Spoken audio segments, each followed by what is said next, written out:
Right. Good morning, all. Good morning, all. We're a bit early. Looks like they're starting early today. So here we are, 10 a.m., Friday, the 12th of June. London Mayor's question time with Sadiq Khan. It looks like they're all just getting organised and sorted out. Thank you very much, everyone, for joining. Please make sure you are liked and subscribed, as always. And hopefully we see some good content here today. Obviously, there's been a lot in the news lately. A lot of people resigning as well. So we're going to go over to them in a second. We're just waiting for them to put their audio on. Okay. It's a bit hard sometimes because usually they're between 10:15 they start, but we're here early. And here we go. London Assembly is the voice of London, composed of 25 members elected at the same time as the Mayor in order to hold him to account, scrutinise his policies and investigate matters of importance to Londoners. Can I welcome officers, members and the public here in the gallery and watching on webcast. This is a Mayor's question time of the Assembly, which means that all members are invited to attend and ask questions of the Mayor.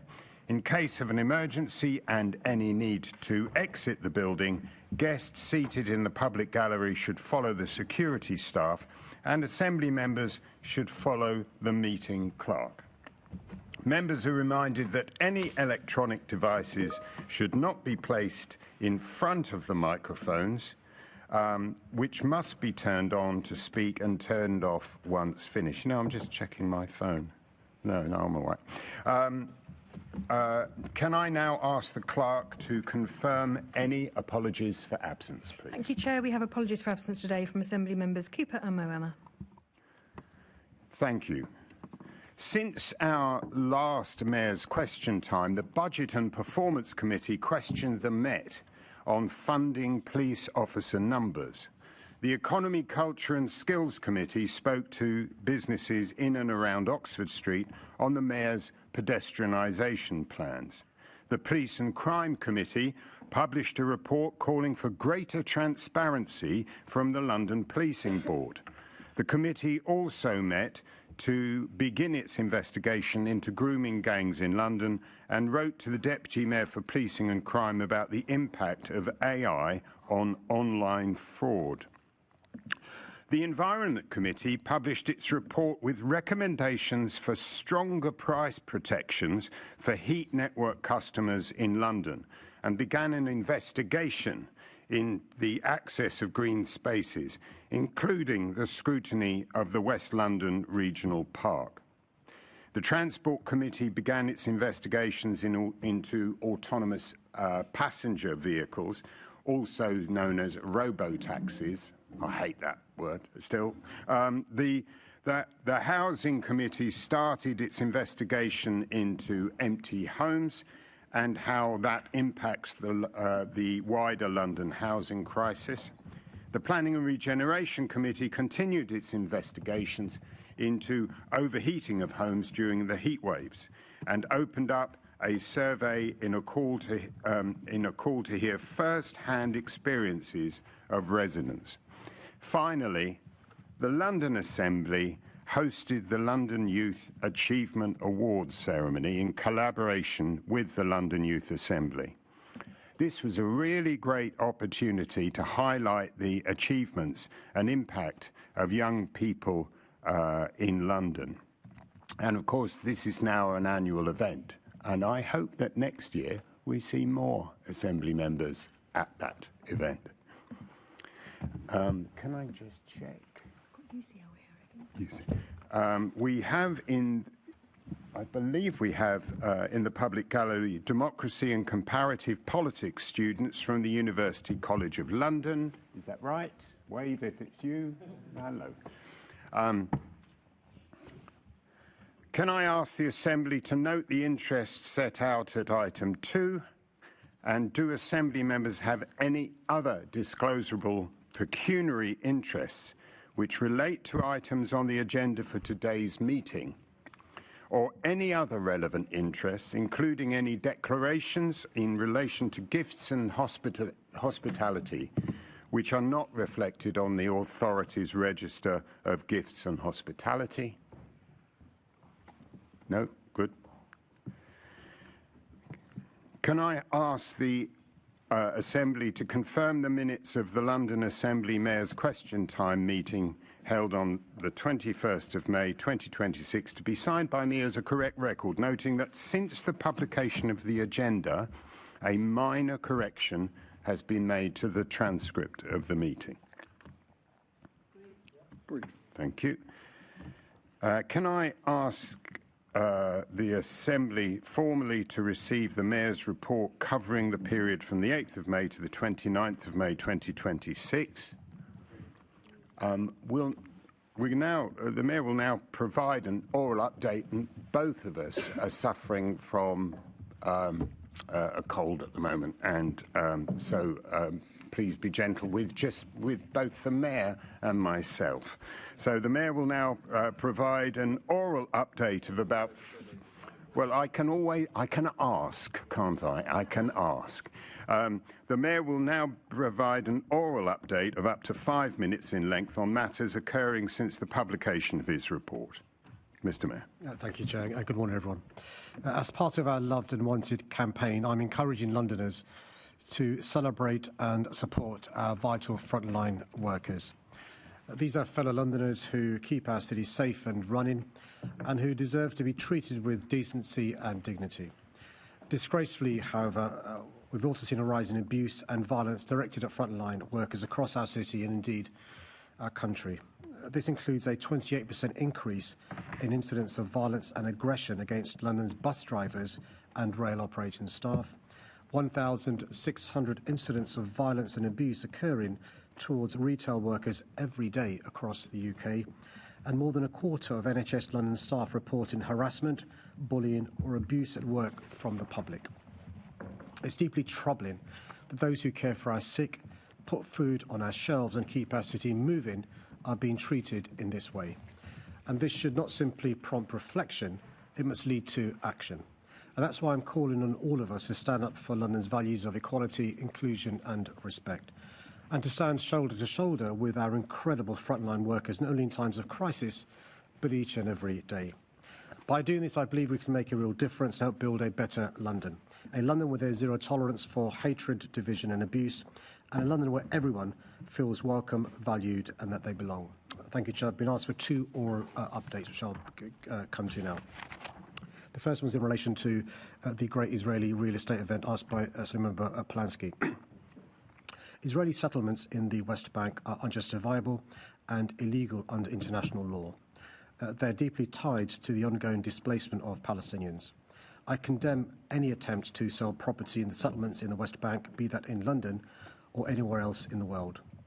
I share concerns about the Great Israeli Real Estate event taking place in our city, which I oppose. And that's why I've discussed this directly with the Met Police. I'm informed that any allegations of criminality relating to the potential unlawful sale of property at the event would be assessed by the Met with a view to investigation. I've always been clear in my condemnation of what's happening in the occupied territories and in Gaza, and I welcome the sanctions announced by the Foreign Secretary this week against individuals and networks financing and taking part in settler violence in the West Bank. I also welcome the government updating its business risk guidance to make it clear and ambiguous. If you are a British citizen or business, you should not conduct any economic and financial activities in illegal Israeli settlements. Chair, I've been asked for a second oral update as well on the Palantir contract from Member Keith Prince. I want to remind members that decisions made around the UOA procurement are subject to threatened legal action and therefore restricted in what I can say by legal and commercial sensitivities.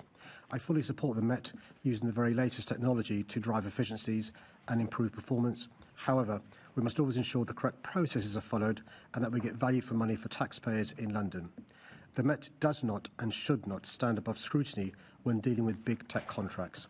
Given the tight budgetary constraints the police and public services are operating under, it's even more important that robust processes are followed when awarding very large contracts. The Met does face a very difficult financial situation, which stems from the huge cuts implemented by the previous government and their significant underfunding of the Met's capital city responsibilities, which the current government has started to address. I will only continue to work with the Met to avoid potential tough choices, but also do my job on behalf of Londoners to scrutinise the Met and ensure value for money for Londoners. Thank you, Chair. Thank you. Can I say that with regard to your comments about the unjustified attacks on public service workers, both the Health and Transport Committees have written to you about that and are looking for an urgent reply. Indeed, they have also made recommendations to government as well. So I hope that's something that you can take on board. Assembly Member Polanski, please. Thank you, and thanks for your clear condemnation of selling stolen Palestinian land and also condemning the event on Sunday. Pleased to hear that you've spoken to the Met Police. Have you spoken to the Home Secretary at all, and if not, are you intending to? Yes, thank you, Chair. Can I thank the member for raising this? So my office has been in touch with both the Foreign Office and the Home Office. For reasons he'll appreciate, I probably shouldn't comment any further. Understand. Thanks for taking action on this. Thanks, Chair. Assembly Member Prince, please. Thank you. Thank you for that update, Mr. Mayor. Appreciate that. Can you confirm then that the decision to block the Palantir contract was made solely on lawful procurement grounds? Because I have information to suggest that they have satisfied those needs. And is this not a case, Mr. Mayor, of you cutting off your nose to spite your face? No, Chair, thank you. But I've also seen lots of stuff in the media from those who employ armies of lobbyists and lawyers. I'm quite clear in relation to the procurement processes need to be followed, and that's one of the things that obviously MOPAC are checking. He'll appreciate there is now the threat of legal action, and so we've got to be a bit careful what we say.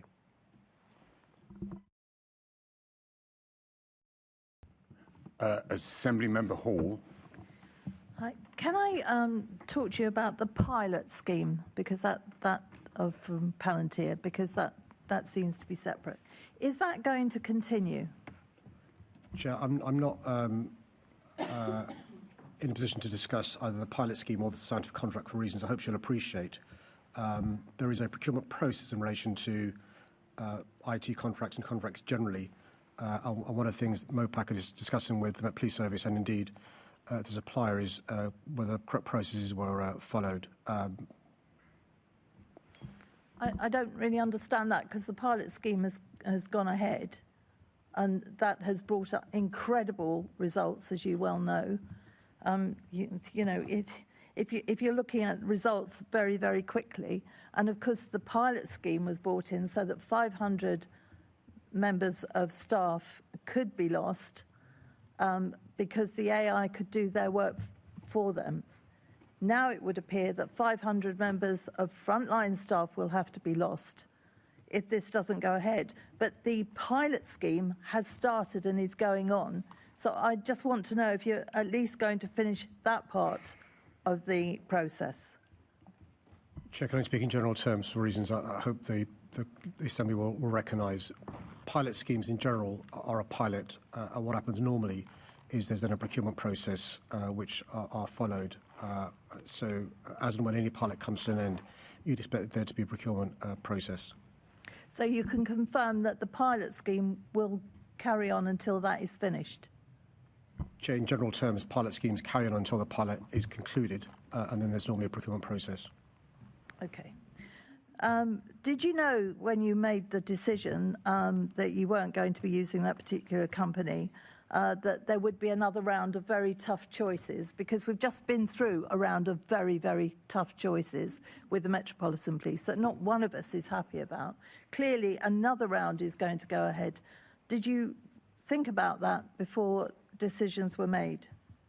Chair, regardless of the UOA decision, the Met Police Service was always planning to have to go through another round of difficult choices. And one of the things that we know is because of the cumulative impact of cuts over a number of years, those tough choices would go to not just 26, 27, but 27, 28 as well. And they were discussed indeed during the budget process before Christmas. I watched the policing board yesterday, Mr. Mayor, and the Met were very clear there that they are that rolling out AI and technology across the organisation, but it is clear that the decision will limit how much it's used across the full range of criminal intelligence work. So, in effect, are you comfortable that the Met will use technology for HR, but have to solve crimes with pens and paper? Well, the Met Police Service already uses technology in a whole host of areas. One of the things I'm incredibly proud of is how we've rolled out, in a proportionate way, live facial recognition, which also uses artificial intelligence. And there are a number of other crime fighting as well as administrative matters which AI is used, not just in the police service, the fire service and TfL as well. And we are in favour of technology being used. In fact, we've been challenged in the courts by those who are unhappy with us using this technology. So I'm very comfortable with technology being used, but correct processes have to be followed for obvious reasons. Yeah, the Commissioner is rightfully furious. You can tell that by the letter or his statement from yesterday. You ask him to do a job properly, then you tie his hands behind his back. And now he can't do anything about that. Tell me, do you have confidence in the Commissioner? I do have confidence in the Commissioner, but the Assembly will be aware there's been a history of public sector IT contracts going tens of £millions over budget. This is waste. That could be used for frontline services, which is why we have strict procurement processes in place. And indeed, during the budget process at the last plenary session, the Commissioner was rightly challenged about the wastage of tens of millions of pounds in IT contracts.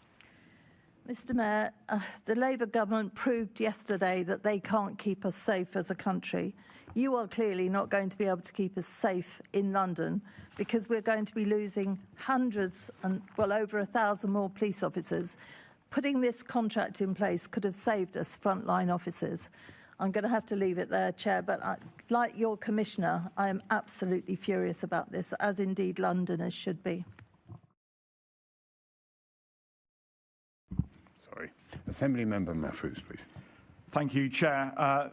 Thank you, Mr. Mayor. You said there is no place for hate in London, and you've called it out both here and abroad on issues of anti-Semitism and Islamophobia. We see, of course, daily images from the West Bank, children being denied schooling, residents intimidated, injured and killed on their own land. We saw last week the horrific images of a 7-month-old baby being killed in the back of the family's vehicle. I and Londoners very much welcome what you have said this morning in terms of condemning the Sunday's Expo being hosted in this city, and alongside the comments that we've already heard from the Foreign Secretary, where she has been very clear that the wider issue is that nobody in the UK should be advertising illegal settlements, and of course they are illegal under international law, under UK law, and in most countries across the globe. Can I ask you how quickly will, if there is evidence that illegal activity is taking place on Sunday, how quickly will that be followed up and actioned by the police? My understanding, Chair, is there are similar unlawful sales taking place in other parts of the world. I think New York and Canada, and I could be wrong. There could be other places as well. I think the international community has been unambiguous in calling this out for being what it is, which is illegal. And I think what you're seeing is a coordination, I would hope, between those who believe in international law calling this out for what it is. And it's really important we don't condone illegality.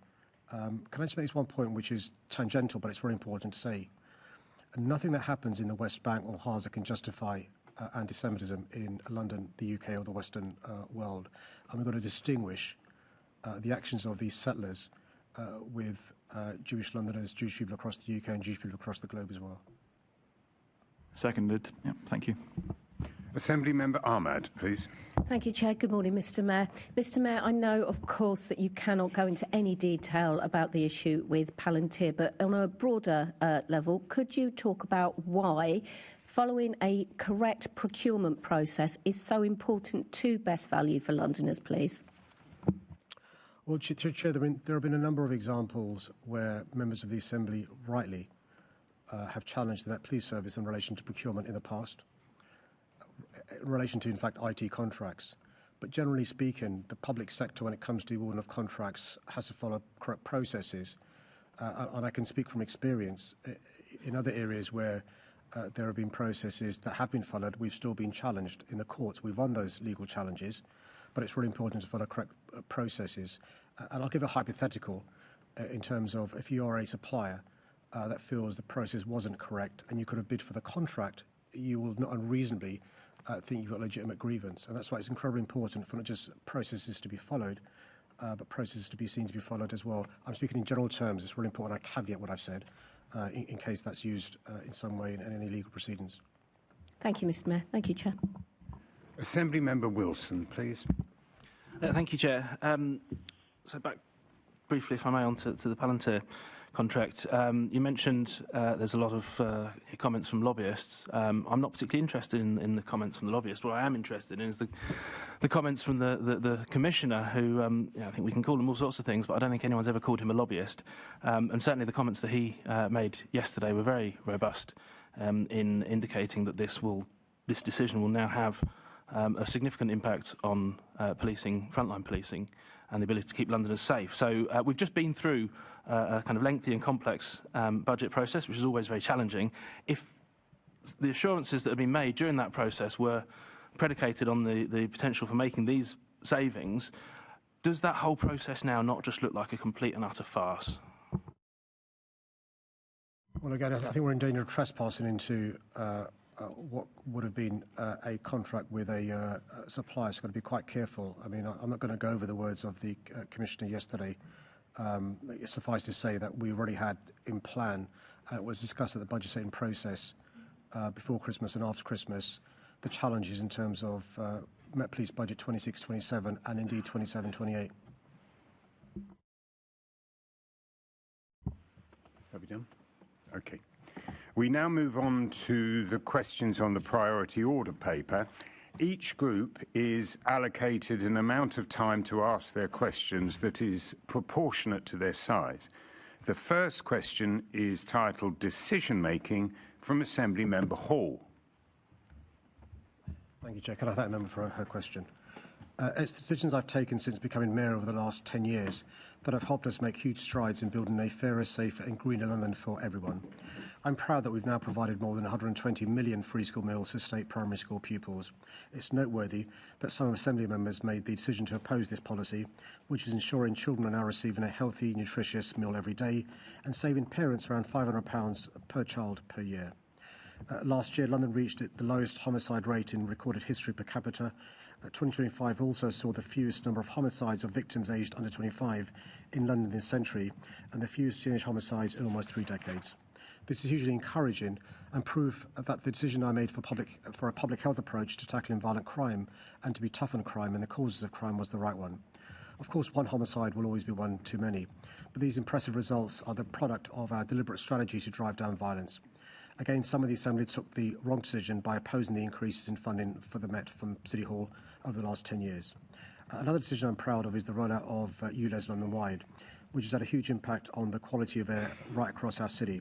But despite the clear evidence that toxic air pollution stunts the lungs of children and is linked to a host of life-changing illnesses, there were some in the Assembly who made the decision to oppose the ULEZ. The facts now speak for themselves. ULEZ is working. It was a tough decision, but clearly the right one.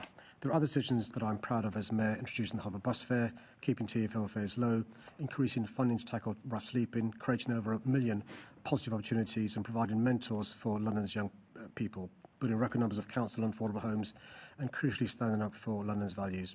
The common thread that continues to run through everything I do is a desire to ensure that all Londoners, irrespective of background, race, sex, religion, disability or class, can get the chance to reach their full potential. Unfortunately, Chair, I don't have time to list the amount of disastrous decisions this Mayor has made, so I'll have to wait for another time. Thank you. Assembly Member Best. Thank you. Good morning, Mr. Mayor. And when I first wrote these questions, I didn't know that you were going to be attacked quite so heavily for your support for Pride Month and that. So before I start on this line of questioning, I wanted to firstly thank you for that support, not only for the community itself, but I think people like you standing up on this issue does so much for young children of all faiths growing up in those devout families to know that faith and tolerance and acceptance can coexist. And so I wanted to thank you for that and make clear that these questions aren't talking so much about Pride and your allyship, but I do want to get into the decision-making around funding for Pride in London. Back in 2022, you signed a mayoral decision signing off £625,000 for Pride in London. Just weeks after that, a role that had been unpaid for 20 years, the CEO of Pride in London became a paid salary of £80,000. Did that not pique your suspicion? Did you not think this is not what the GLA funded? Chair, can I say 2 points? Firstly, and if you indulge me, it's really important that members of the public know the fraternity and friendship across this assembly, across party, over the last couple of weeks, because we have challenge and debate, as we should, and I should be held to account. But it's worth people across London knowing that outside of this place, there is lots of allyship, and can I thank the member for what she said earlier on. At the last MQTs, I had the answer to these questions because it was asked last time. I've not got them today, I'm afraid, and so I do apologise. It's just that I wasn't given notice of this. But last time, if you remember, she asked me a written question on these issues, and I've got a full timeline of that. And I do apologise. I've not got the detail with me today, but I can promise to write to her because the issues she raised were issues that obviously I was asking in advance of the last MQTs because she raised the question. I've not got them here today, I'm afraid, so I don't want to do an injustice. Okay, so that's when I wanted to ask them. So you can see, I probably would have moved this because of the attacks you face. I was a bit worried that people would conflate the two issues, but I do still think it's really important. When we look back, there was finance issues being raised in 2021 with Pride in London. Now, I've been going to Pride for 20 years. I know you have too. It's nothing against the event, but this is public money, and there is huge red flags here that the GLA could see that it'd been leaked that board members were going to Mykonos with public money, and we were still funding them up until 2025, still giving them money. It's not good enough, and I appreciate the answer, but I do think that the decision-making in that needs to be looked at. Chair, thank you. Can I just reassure her? In advance of the last MQTs, I did look at this in great detail because she'd raised the issue, but also there was stuff in the public domain that we knew about. And I was reassured in advance of the last MQTs that the right checks had taken place. What I'm happy to do is write to her with the answer I was going to give last time. And if she's got other issues, I'm more than happy to arrange an officers' meeting because this is taxpayers' money, but also it diminishes the whole endeavour. And so I'm really happy for her to hold the officers to account, meet with them, and if there are any additional checks that she thinks we should be doing, I'm more than happy to look into those as well. Thank you, Chair. Thank you. That's a commitment. Assembly Member Towell. Thank you, Chair. Good morning, Mr. Mayor. When you became Mayor, you decided to maintain the approach of the previous administration in believing that the metro lines should be devolved to TfL. Do you share my disappointment that the government has not used the creation of GB Rail to do this for London? Yes and no. And so the way TfL have operated is because of finances in the last few years and our inabilities to pay out for a franchise. When an FA franchise comes to an end, where it's possible for us to add value, those are the ones we're focusing on. And so our focus over the last couple of years has been Great Northern Inners.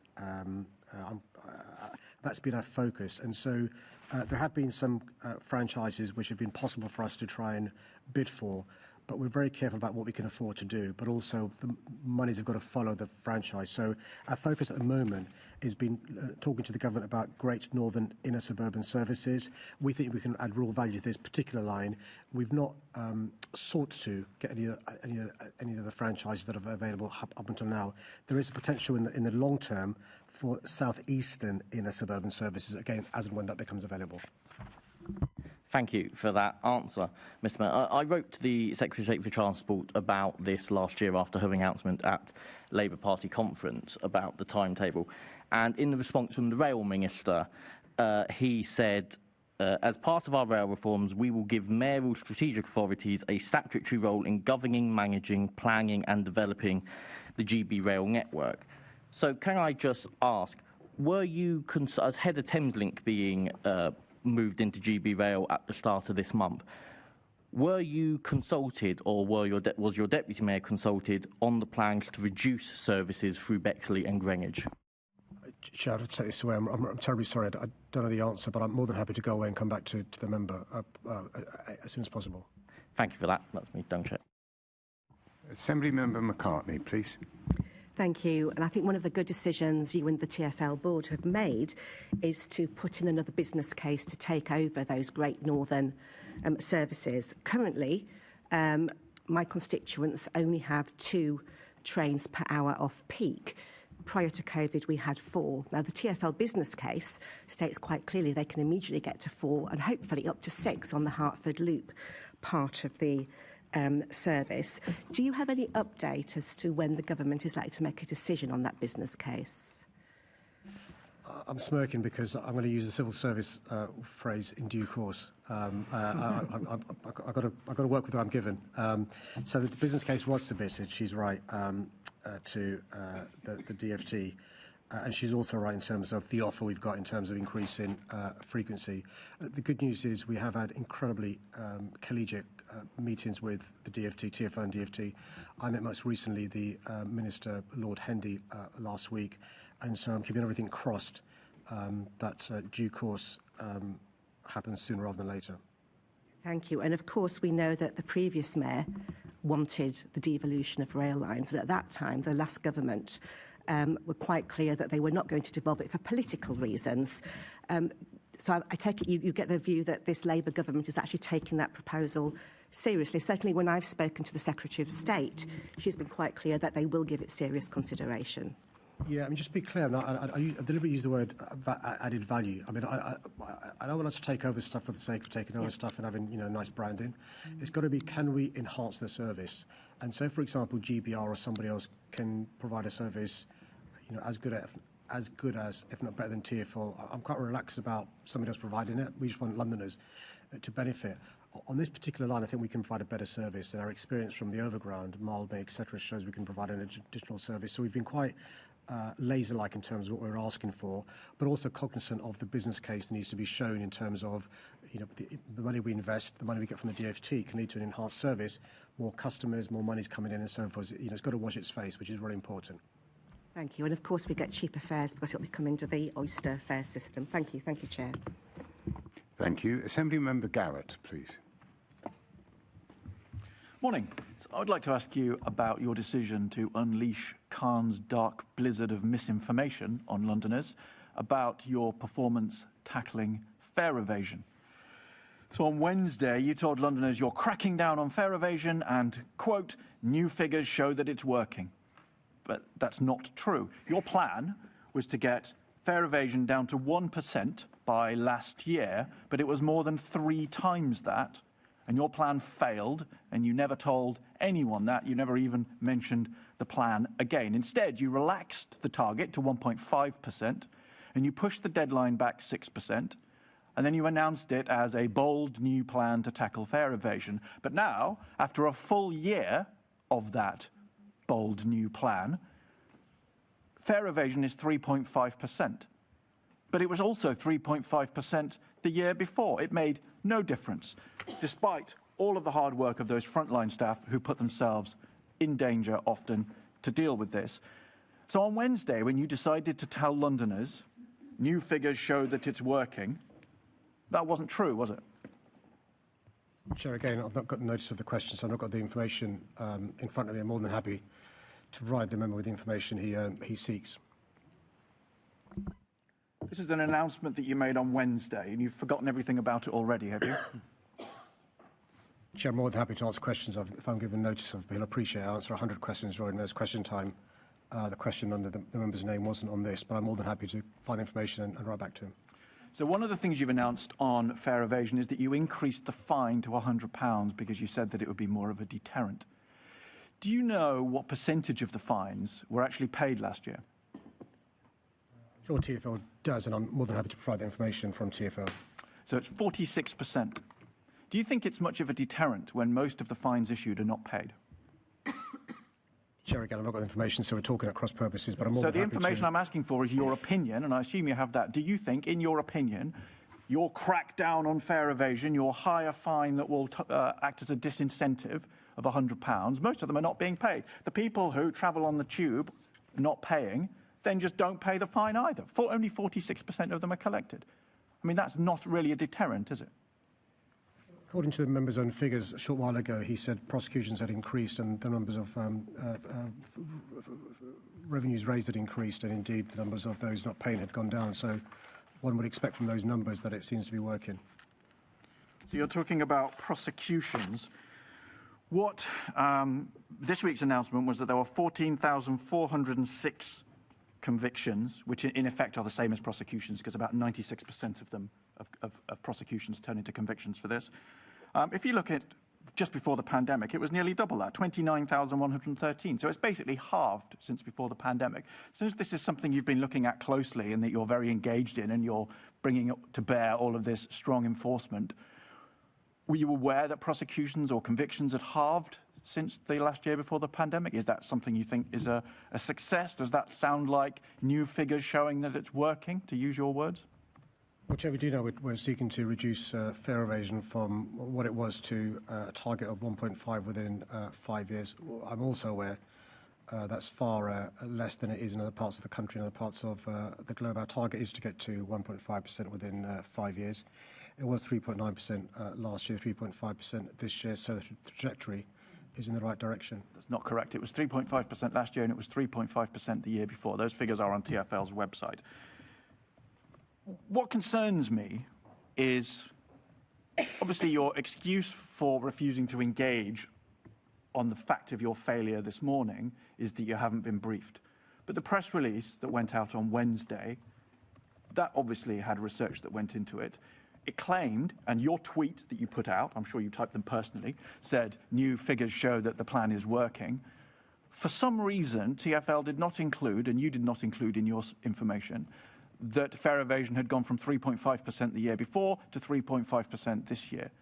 That looks like a deliberate omission to try and bamboozle Londoners with this dark blizzard of misinformation you tell Londoners they should be worried about. You omitted that figure because you knew that it undermined your headline claim that it was working, didn't you? Chair, I'm more than happy to answer questions at Mayor's question time. There's no surprise here. If colleagues make a note of the question they want information for, I can get a briefing. I've not got information the member asked for. I can't help him. So your contention is that a week and a half ago I should have submitted a question about a press release that only came out 2 days ago. Okay, interesting. Let me wrap up, because it's pretty obvious that you know that your plan isn't working and hasn't worked. And despite your claims, I think you're pretty sure that the numbers I'm quoting are correct, because they are. My concern is we all agree that fare evasion is a problem. And we have all of these people who are, frankly, we've met some of them in the Transport Committee doing a very difficult and sometimes physically risky job on the front line. They deserve leadership from the top that is honest about what is happening and is clear about how it is going to be fixed. And my concern is, instead of doing that, what we have is Khan's dark blizzard of misinformation. And when you're warning Londoners about that, I hope you're looking in the mirror. Chair, I'm pleased to have found a stat, which is the number of penalty fares issued has risen by 9% in the past year. This year, prosecutions have increased again to 14,406, leading to court awards rising by a quarter to 2.6 million. TfL figures also show that it raised £5.4 million in revenue from penalty fare notices, a jump of 142% on 24-25. Overall, 3.3 million bus passengers had cards checked, and TfL previously said it spent nearly £22 million cracking down on fare dodging across the network, and they'll continue to do so. This is the blizzard of misinformation that makes it sound like it's working, and we know it hasn't. I'll leave it there. Thank you, Chair. Assembly Member Lord Bailey, please. Thank you, Chair. Good morning, Mr. Mayor. Before I come to my main question, I would like to ask you, have you made a deliberate decision to hide your diary from Londoners? The last time you published your diary was April 2024. That's over 2 years ago. Chair, I'm not sure when it was last published. I can look into that. Yeah, but don't you think it's a little bit flippant to just say we'll look into it? Your diary is a matter of serious public interest, and you've not published it for 2 whole years. Chair, I'm the first mayor to publish his diary, and I'll find out why it's not been published, but I am the first mayor to publish his diary. OK, I'll hold you up. Thank you, Mr. Mayor, but it's very disappointing that you haven't done that. I'd like to ask you all, have you made the decision not to release accurate housing stats? I've repeatedly asked you to provide a list of sites for the starts and completions from your affordable housing programme, December 25 February 26 and May 2026. But these questions have so far gone unanswered. Officers saying they're drafting a response. So will you instruct your team to provide a response as quickly as possible, please? Yeah, I thought the Chair also asked similar questions. Can I follow this up in relation to, I thought you'd asked Chair similar questions about starts on sites. Let me take this away. You're correct. Last month, I asked you in person to provide a breakdown of the 10,892 affordable homes that were claimed to have been completed last year, and I followed it up with a letter. If you are publishing these figures and these homes have been financed, they have received funding, surely it should be easy for this list to be produced, because you should be checking the progress of these things. I agree. There must be. Let me say it this way: there's got to be obviously a list of those sites where schemes have started. Can I take this away? Please do, Chair. Mayor, because it's beginning to become a problem. You missed the target that you were set by the government of 88,000. You missed that. You missed your own reduced target of 52,000. What changes are you going to make? Are you the problem, or is it the Deputy Mayor that is the problem? What needs to be done differently to up your performance in this area? Well, he's not quite right in relation to the starts, is he? So in relation to the 21-26 starts, which became 23 to 26 because of the delays in the previous scheme, the Department for Communities and Local Government agreed with Homes England and the GLA a 6-month extension in terms of the starts period, which goes to the end of September. So in due course after the end of September, both Homes England and the GLA will be publishing the starts, and clearly we're hoping that we'll meet the target set by MHCLG. The completions you've published and the government, you missed by a wide mark. And if I'm unclear, it's because nobody's providing the statistics that are being asked for. And we all know housing's been difficult, but places like the East Midlands, the North West, the South East and the South West have all outperformed London. And you have more money, more staff. You've just alluded to the fact that you've had more time. What is going to change to make sure we get some affordable housing delivered in London? Well, the reason why London gets more of a grant is not just we're better negotiators, but it's more expensive in London. 96% of units of housing in London is flats. It's more expensive. They tend to be taller. Land is more expensive. But in terms of completions, he's not quite right again, is he? Because we know it's been published that in each of the last 5 years, for the first time since the GLA begun, there's been more than 10,000 affordable homes completed. We also know, because it's been published, that more than 71,296 homes have been completed from the 116,000 affordable homes starts programme. So that information has been published, and it's right, both Homes England, which includes the areas he's talked about, and the GLA have got a 6-month extension in terms of the 23-26 housing starts programme. Well, we would know that information is accurate if, of course, your team provided the information to corroborate what they're saying, and the fact that they can't provide that information is at best suspect and at worst a little bit worrying. So we don't know. That remains to be seen. And when it talks about grant, of course, London has had significantly more grant than any other area in the country. So we would expect not a comparable performance, a far better performance from London, actually. Chair, back to you. Thank you. Assembly Member Giorgio, please. Thank you very much, Mr. Chairman, and good morning, Mr. Mayor. Mr. Mayor, one of the areas where Londoners cannot rely on your decision-making is your management of TfL. Lately, Londoners travelling across the Tube network lately will have seen your 10 Years Together campaign plastered all across TfL property and advertising space. As you know, TfL has long maintained rules and processes designed to ensure political neutrality and to prevent publicly funded advertising space being used for political promotion. Do you believe those rules and safeguards apply to you? I believe they do, and I suspect that they must be being followed, otherwise those notices wouldn't be there.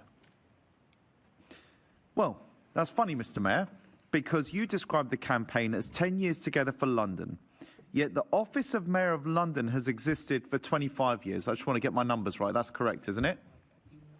I think 26, but there you go. Well, what's, Mr. Mayor? Mr. Mayor, sorry, the last year's been a bit of a whirlwind, so I'm trying to keep some bits in my memory and others not. So, Mr. Mayor, remind us, how long have you been Mayor of London? I know you like to talk about it a lot, so let's just remind ourselves. Could you do that very briefly? We may disagree on the numbers, but I think it's been 10 years, and some would say another month on top of that. Yeah. It's flown by that. Yeah. Mr. Mayor, given the corrections, it's one of those days. Mr. Mayor,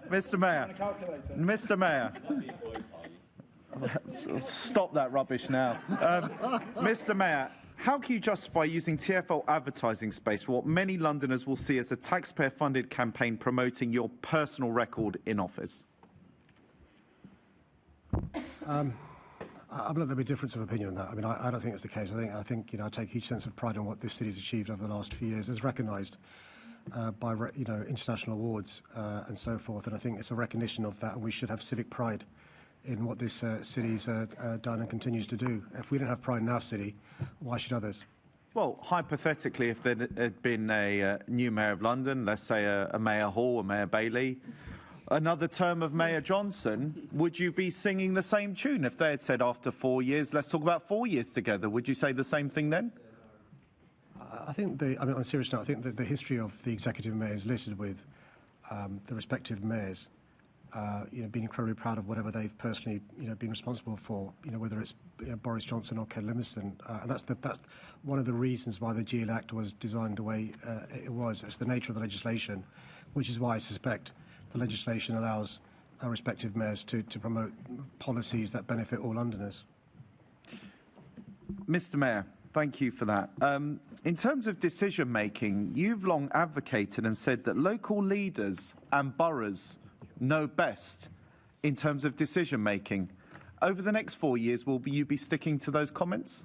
Can I congratulate the member for becoming the leader of Enfield Council?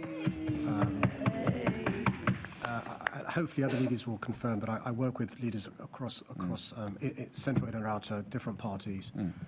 He has got a mandate to be the leader of that great borough of Enfield. I'm looking forward to working with him. Hopefully there'll be lots of things we agree on. There may be things we disagree on, but I think both of us at our core want to serve the people of Enfield and London, and so I look forward to working with them genuinely. And it's really important we work together, because Enfield deserves us to work together rather than the knockabout stuff, which is important for democracy. But my promise is to work with him where I can, where there's interest for the GLA and the people of Enfield. Thank you very much, Mr. Mayor, and I'm more than happy to put it on record that I will gladly work with you wherever we can to improve the lives of not just Londoners in this place, but the people of Enfield. So thank you. Thank you for that response, and thank you, Mr. Chairman. Thank you. The next question is in the name of Assembly Member Hamdash, but I'll just put you on notice, Mr. Mayor. I'm going to then take one question out of order because they're close related, and that's question 2061 in the name of Assembly Member Baker or Moema, depending on how you look at it. Yeah. Yes, you will be Assembly Member Moema. So if you could first address Assembly Member Hamdash's question. Thank you for his question. London is the greatest city in the world, and many look to us for examples of bold, decisive action to deliver genuinely affordable housing and tackle the housing crisis. At the same time, I understand the value of learning from other global cities and sharing good practice. For example, I recently met with the Mayor of Barcelona, where we discussed our city's work on housing affordability. My London Housing Mission, a partnership with the sector, London boroughs and government, also worked with the Barcelona Housing Mission in 2025 to hear about their work and learn from their experiences. In 2024, my Deputy Mayor for Housing and Residential Development, Tom Copley, visited Vienna to learn about their model of social housing finance and delivery. And just this month, he met with New York City's Deputy Mayor for Operations, Julia Kerson, to discuss shared housing challenges and solutions. It works both ways. That's why I'm pleased that we recently hosted the Mayor of Toronto, including showcasing the impressive work of the London Legacy Development Corporation at Queen Elizabeth Olympic Park.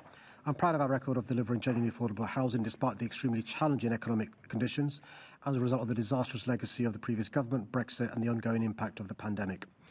We far exceeded our target to support 20,000 council home starts across London, with nearly 30,000 council homes started across City Hall programmes since 2018, with over half of these now completed. As a result, this means we're building more new council housing than any time since the 1970s, and more than the rest of England combined. That's not an accident, as a result of decisions and policies made here in London since 2016. As a result of these successes, it's no surprise that other global cities are taking inspiration from London. Hackney Council's regeneration of the Colville estate has won plaudits in New York, and New York City has looked to my good practice guide to estate regeneration and has sought to improve resident participation and engagement with its own housing renewal programmes. Thank you, Mr. Mayor. It's good to get onto the second scheduled question, I think, at this point. So it sounds like we're in agreement about the housing crisis and the need to apply all possible levers. I think as elected representatives, we see that crisis every day really starkly. You now have this City Hall developer that you're looking to action. I'd like to hear a bit more about your vision for what the City Hall developer can achieve. Great question. One of the things that we've sought to do is no two cities are the same. Obviously, it's not apples and apples, but we have looked at what other cities have done to finance new house building, and we were really interested with how Vienna uses social house financing. So the advantage of having this City Hall Development Investment Fund is twofold. One is the ability for us to give grant, which is really important, circa £300 million potential grant. But secondly, more exciting, is we've got the ability to give very low interest rates loans. We've got £1.5 billion potentially available of capital. And so you can imagine if a can-do council says, you know, the government's relaxed its public sector borrowing rules in relation to housing. Yes, there is the availability of the loan scheme from the central government, but would you be interested in a loan from City Hall to help us build houses? Those are the sorts of things we're looking into.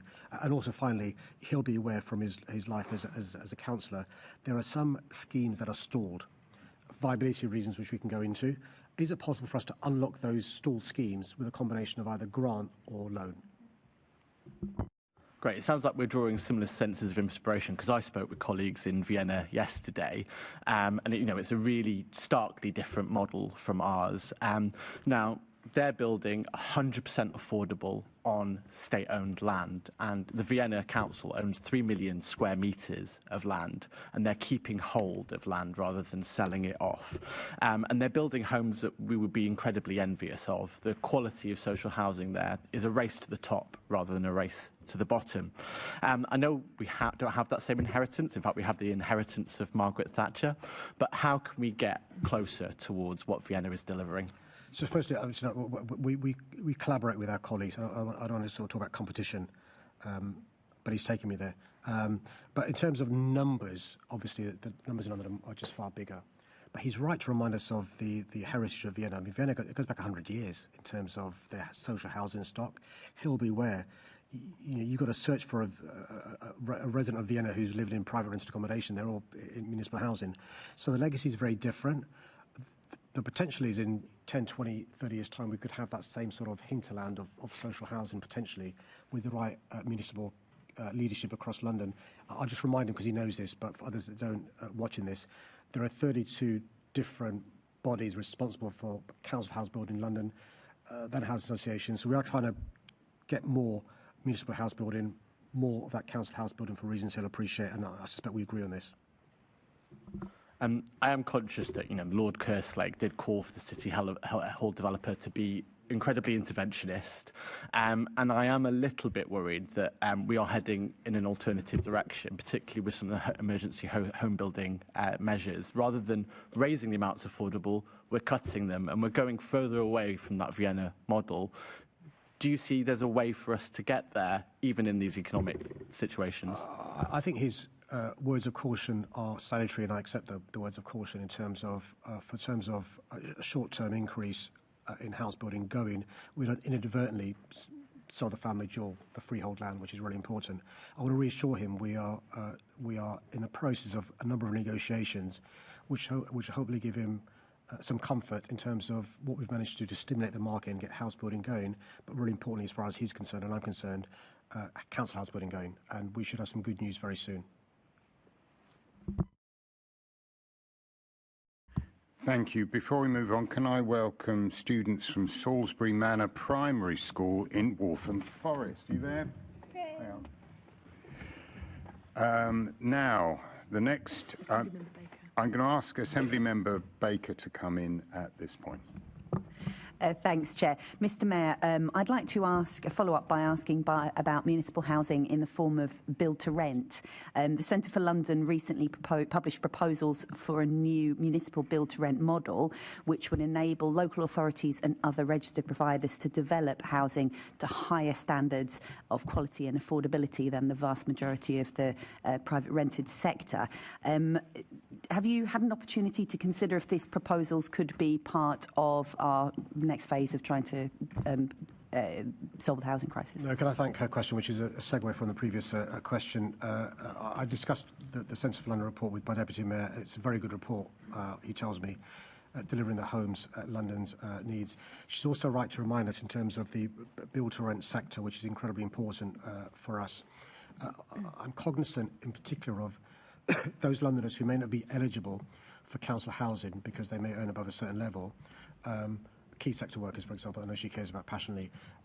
What about housing for them? And the build-to-rent sector is a really exciting model where you can get the financial viability to build this stuff, long-term tenancies, good quality accommodation, and so forth. But also it's the housing Londoners need. Just to give us some good news, we've already announced we're going to, by 2030, have built 6,000 key worker sector housing, intermediate housing. We think a lot of this could be in the build-to-rent sector, and the Centre for London's comments about good quality design is one we completely accept. Thanks. Continuing on the theme of what can be done to address the unaffordability of the private rented sector, will you continue to lobby the government for localised and devolved rent control powers? Absolutely. And so our ask for the government is not to have a one-size-fits-all across the country.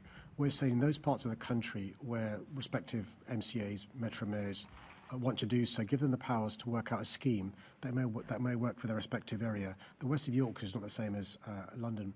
There is some good news, though, which is speaking to colleagues in the housing world expertise, the Renters' Rights Act will make a big difference, actually, because a number of things it will do. Yes, we know about the difference it will make to quality of accommodation in terms of damp and mould.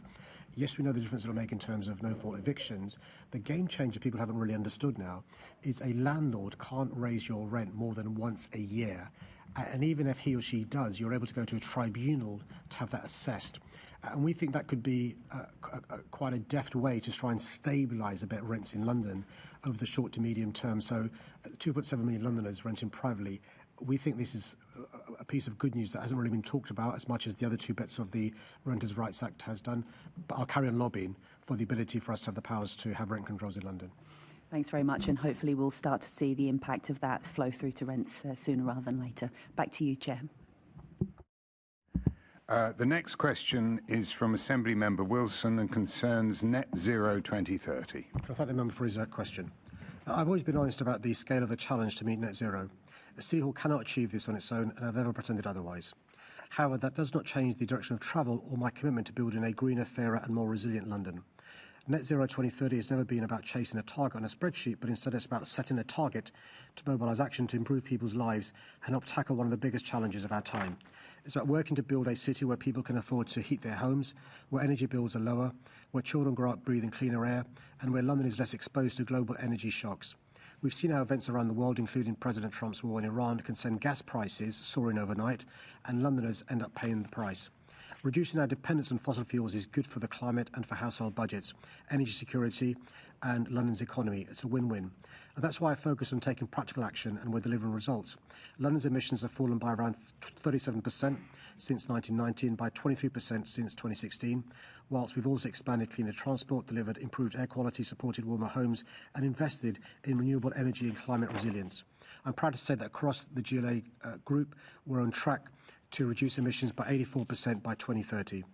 The real choice isn't net zero and doing nothing. The real choice is between investing in a healthier, more affordable and more secure future, or remaining dependent on a system that leaves Londoners exposed to rising bills and global instability. City Hall cannot deliver this transition alone. We need national government, businesses and investors to play their part too. Thank you, Mr. Mayor. Thank you for that answer.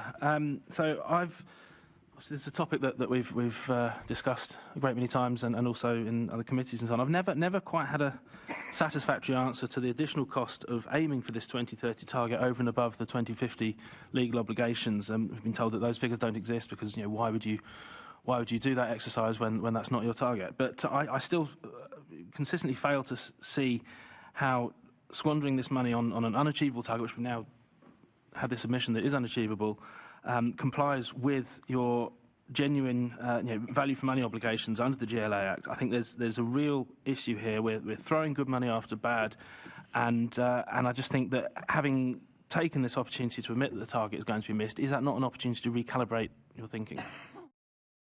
Well, Chairman, I'm more than happy if the members wants to identify money that's been spent otherwise wouldn't be spent, to look into how we can pivot spend that. But I'll give them examples of money we'd spend anyway that helps us reach the target. Buy new trains for the Piccadilly line. That helps us get to net zero, but it's something we need to do because the fleet's coming to an end. Buy new trains for the Docklands Light Railway helps us get to net zero, but we'd have to buy those trains anyway. Buying zero-emission buses, unless you're suggesting we buy diesel buses rather than zero-emission buses, I'm not sure what the pivot, what the switch spend is. And the same goes in relation to my answer to the consequences of us being reliant upon the gas market. We are investing in making homes more insulated in London. Why is that important? Because it reduces people's bills. It helps with the cost of living crisis. It also helps to get to net zero as well. So I'm more than happy if he's got suggestions of things we shouldn't be spending on, to look into those on a value for money basis, as well as we can have a discussion about whether net zero is sensible or not. Thank you. I'm glad you mentioned that, because obviously there are things that you're doing that need to be done, and I would support new rolling stock. Of course I would. We all want. It'd be nice to get the new DLR rolling stock up and running at some point. But there are things, though, that within this climate budget that we're doing, that we're hurtling quicker than we need to be doing. The things that it's not just about replacing things as they need to be done. There are conscious choices, and one in particular. We talked earlier on about the police budget and the fact that the police budget is going to be under greater pressure now as a consequence of the failure to take forward that contract that would have delivered real savings. The Police and Crime Committee last year, Deputy Commissioner Matt Jukes talked about one of the challenges being the rapid electrification of the vehicle fleet. Our capital programme will have to deal with the removal of the internal combustion engine effectively largely from our fleet. Now, that's happening far quicker than it needs to be happening. Now, if you want to look at examples of what other councils are doing, we're reform councils, in Newcastle under Lyme, straight away, £2.5 million saving by not electrifying the waste collection lorries, using that savings to reinvest in protecting weekly bin collection, a tangible frontline service that people benefit from. Why can we not do the same thing with policing here in London? We know it's under pressure. We don't need to be spending all this money so quickly on electrifying the fleet. Let's keep the police out on the beat doing their job. Well, let's do the 2 points that arise from his question. The first point is the suggestion that the police are exempt from proper procurement processes. The police, like every public authority, should go through a proper procurement process. He's suggesting that the police shouldn't go through a proper procurement process, and a supplier should be given a contract without going through a proper procurement process, and the police shouldn't have a process. I think he's wrong. That helps us drive value for money, by the way, and make sure processes are followed. The second point that flows from his question is the idea that the police fleet isn't coming towards the end of its life expectancy and it shouldn't be replaced. Why would you have a new fleet that's out of date before it's already begun? It's like suggesting 100 years ago you replace horse and carts with horse and carts rather than with the internal combustion engine. We now know the innovation in terms of zero-emission vehicles. They're not just better for the environment, they use less fuel. So you save money in terms of the fuel used as well. So on a value for money basis, I think most private sector organisations and public sector organisations, when it comes to renewing fleets, will go for the energy efficient option all day long. I'm out of time, Mr. Mayor. Thank you. Assembly Member Giorgio, please. Thank you, Mr. Chairman. Mr. Mayor, very quickly, there is a private sector solution to a lot of this stuff, which is for too long local authorities, this building under successive mayors, not just yourself, have effectively worked as charities for developers, and we don't fully utilise 106 and SIL contributions, for example, on things like solar panels on new builds, charging points, new parks, in addition to that, grid infrastructure upworks, and working in that respect. So as your London plan, the draft is coming out soon. We've got other bits coming out as we go along. Is that something that you can look at to help London boroughs leverage 106 and SIL contributions? That's a great question. So look, I think I'll make a general point about local authorities. Some local authorities are less good at getting a good deal from developers than others. He'll know this from his personal experience. And so it is important that, we try and obtain maximum value from a developer. And by the way, there's nothing wrong with developers making profit. But it's a quid pro quo. What's the planning gain to the local community? And he's spot on. There's no reason at all why local authorities shouldn't be taking advantage of negotiations with developers to get good deals for residents. That could be around the renewable sector. A lot of developers already, because of the London plan, already do things like heat pumps on big housing stock and so forth. But I'm more than happy to work with him and other leaders of London councils and the relevant leads in terms of best practice. Because if Council A is doing stuff well, why doesn't Council A share with Council B how to make sure they also get a good deal in terms of a SIL, Section 106 or whatever? Yeah, I agree. This is more of a comment, if I may, and I'm sure we won't disagree. I just think one of the things that could be helpful is where 106 SIL contributions are not forthcoming to help bring down carbon emissions with new developments and new schemes, that it would be helpful as probably greater collaboration between London boroughs and the GLA. Chair, can I suggest in a non-patronising way, maybe the member can raise with London Council how we can work together on this in terms of we can get housing associations involved as well in terms of best practice. I think it's a cracking idea. Assembly member, the next question is in the name of Assembly Member McCartney. Sorry, Chair, you threw me because it's in order. Thank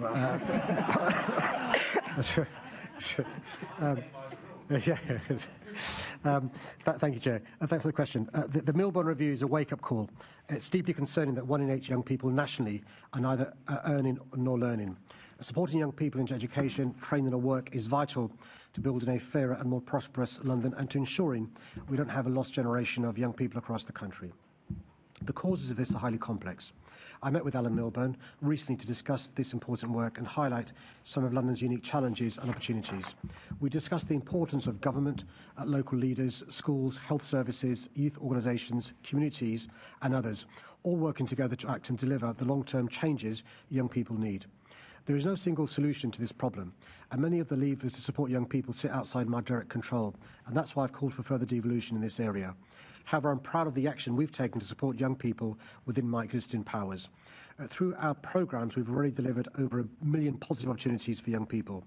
Since 2024, we've invested over £22 million into my Support for Young Londoners programme, providing tailored local support that has already helped 13,000 young people who were not in education, employment or training to re-engage and move forward with their lives. Through our inclusive talent strategy, we're investing £147 million to ensure training better reflects the needs of our economy and creates clearer pathways into work. And through our new AI task force, I'm exploring the challenges and opportunities for AI for young workers, which I know many perceive as a threat to their future. Through our pioneering violence reduction unit, we've supported over 500,000 young people and a further 130,000 with high quality mentoring. And we've invested £6 million to provide safe, productive pre-activities during the school holidays, alongside my new £30 million investment to deliver at least one late-night youth club in every London borough. Despite this, I'm in no way complacent, and I'll keep working hard to improve skills provision and help create further opportunities so that every young Londoner can access the support they need when they need it. Thank you. And I think that you're right. The Milburn report is a wake-up call. In fact, I think of young people, for example, in the eastern side of my boroughs, Edmonton and Tottenham. They often tell me they feel very disconnected to services that should be there to help them. And I think in some respects, London is ahead of the game because of the work you and others have done to try and pull the system together.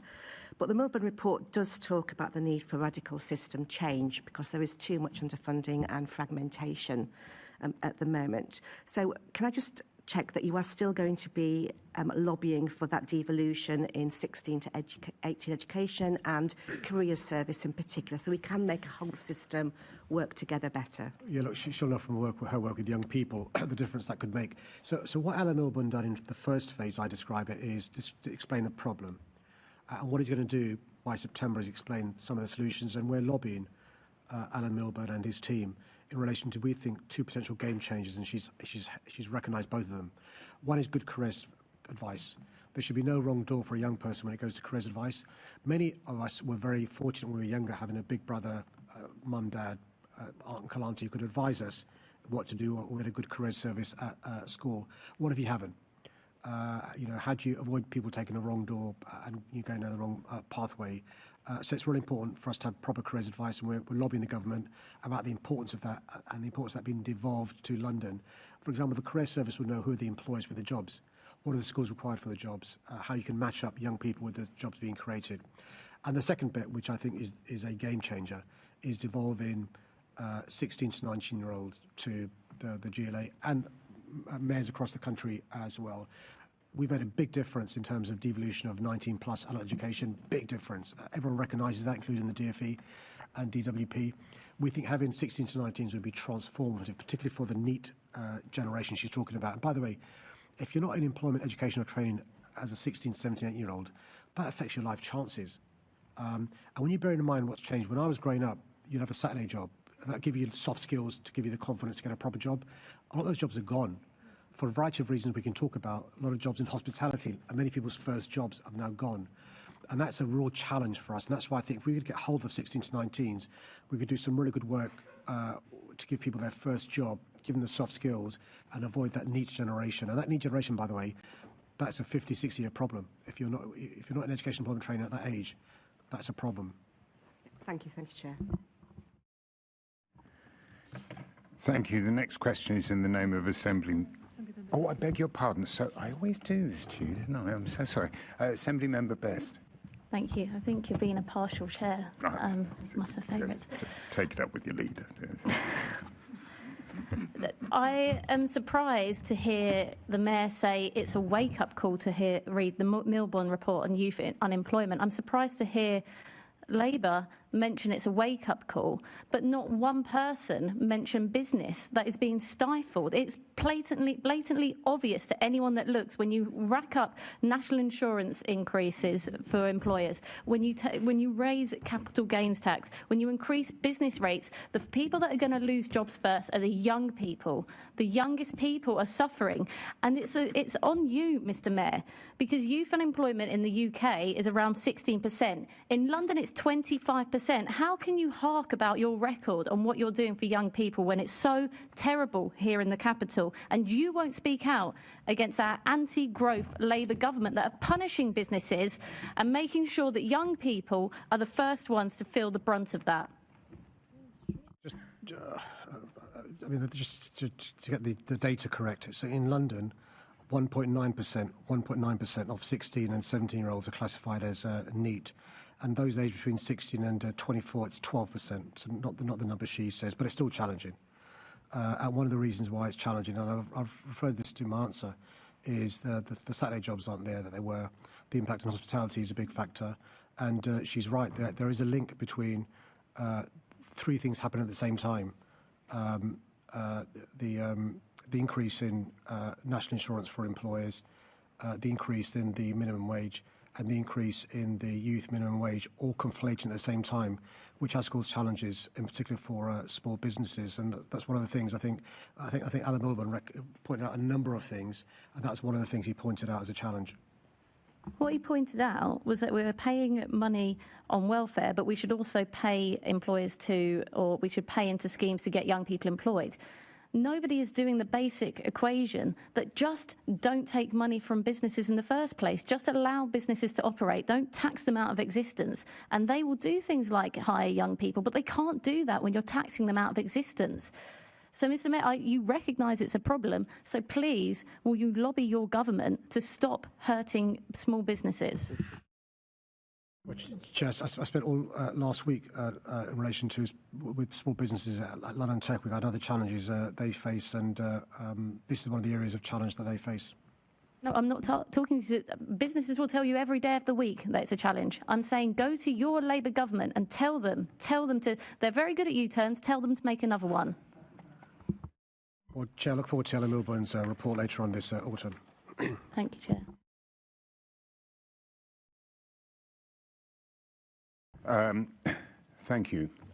Now, the next question is from Assembly Member Roberts. It concerns the 2026 London Climate Action Week. Can I thank the member for his patience and his question?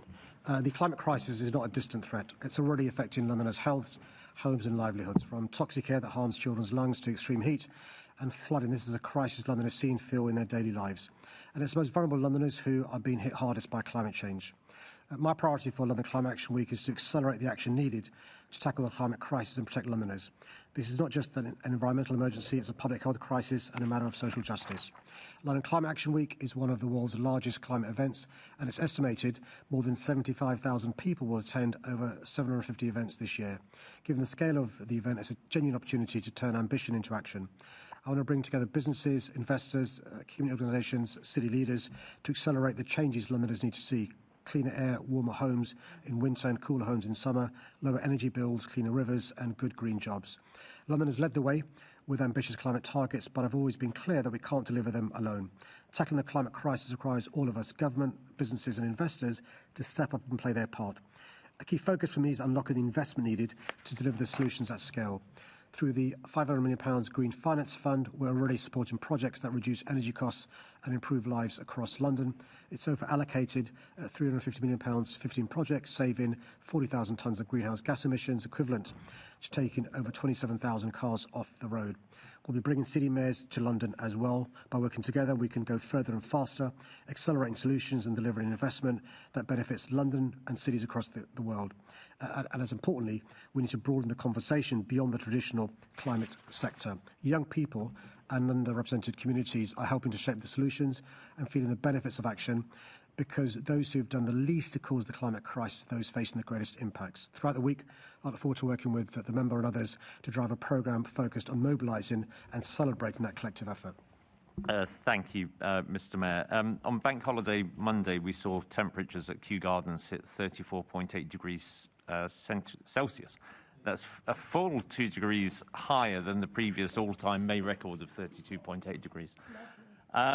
Despite what some of the Flat Earth Society climate change deniers in this chamber might think, we do have to move quickly. And we should be looking again at the 2024 Climate Resilience Review, which you commissioned and accepted. I appreciate you won't be able to go into the detail here, but would you be able to write to the Assembly telling us how many of the review's 50 recommendations have been implemented, how many are underway, and how many are either delayed or at risk? I'm more than happy to do so. Also, just to let the member know, we'll also be publishing very soon a heat map as well, in terms of the challenges we face as a consequence of the issues he's raised. I know there was some commentary as he was speaking about the record-breaking temperature in May. This is an issue. I think we can't pretend it's not an issue in terms of excess deaths, in terms of the impact it has on quality of life of his residents and others. And it's something we should take seriously. Thank you. The heat risk delivery plan, is that part of the heat map that you were just referring Absolutely. to? Do you have a date on, not an exact date, but, by when that will be published? I would hope for it to be out in due course. Thank you. We also need to look at flash flooding.